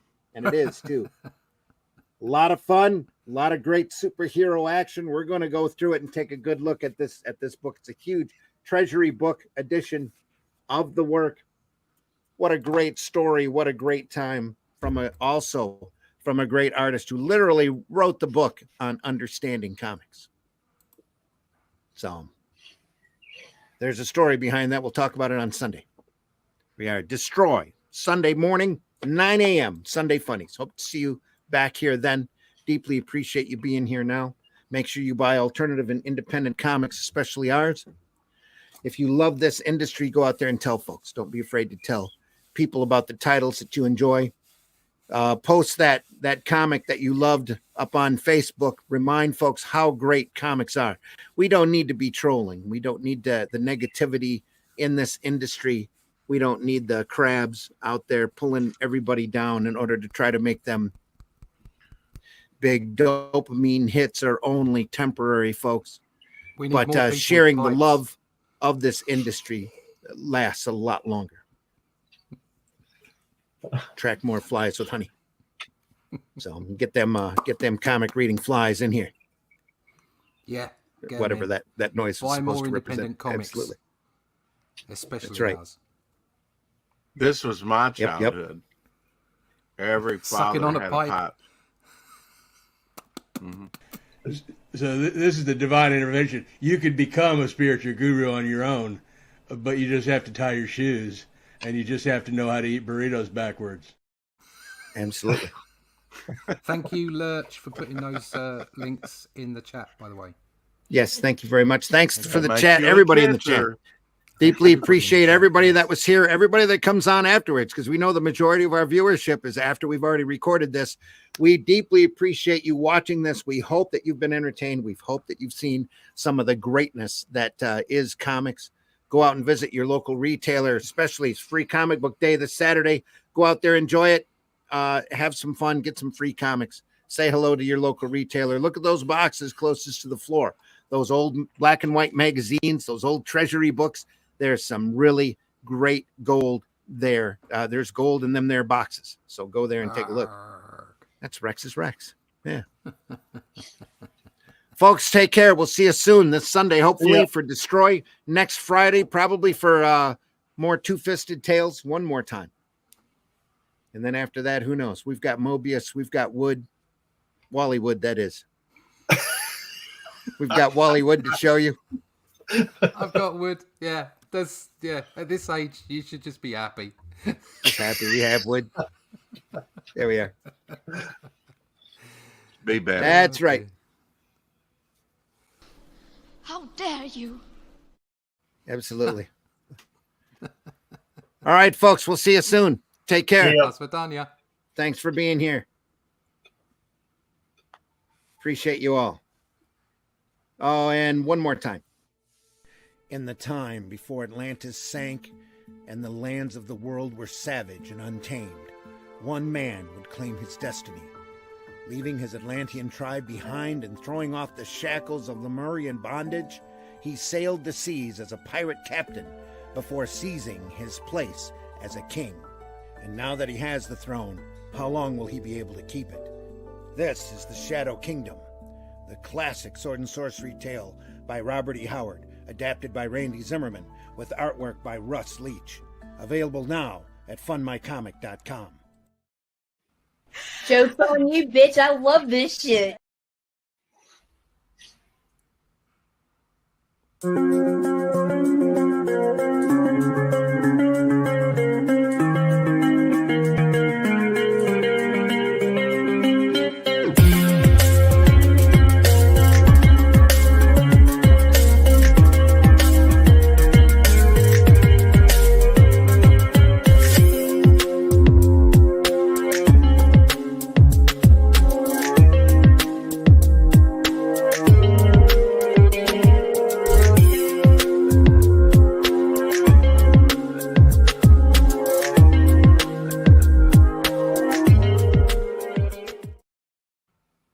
Lurch Light Return asks how much you want to bet Greta Thunberg's favorite cartoon was Captain Planet.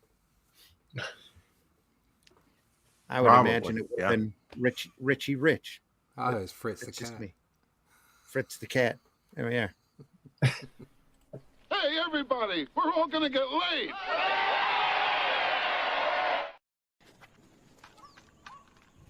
Holy shit.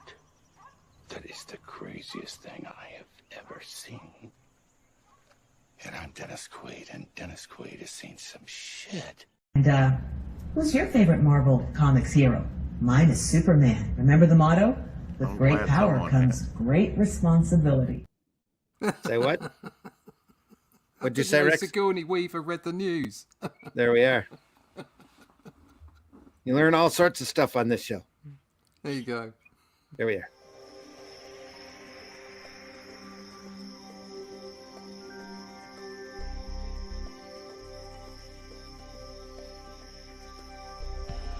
What was that? This is not a charade. We need total concentration. Now, once again, this time, with theory. Some men just want to watch the world burn. Can't nobody tell me nothing. How dare you? Get off my lawn.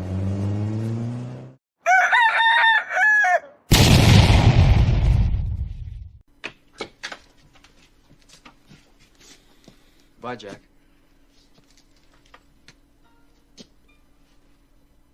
We really shook the pillars of heaven, didn't we, Wayne? No horseshit, Jack. No horseshit. Taste the biscuit. Taste the goodness of the biscuit. Taste the honey sauce. Taste the goodness of the biscuit with the honey sauce.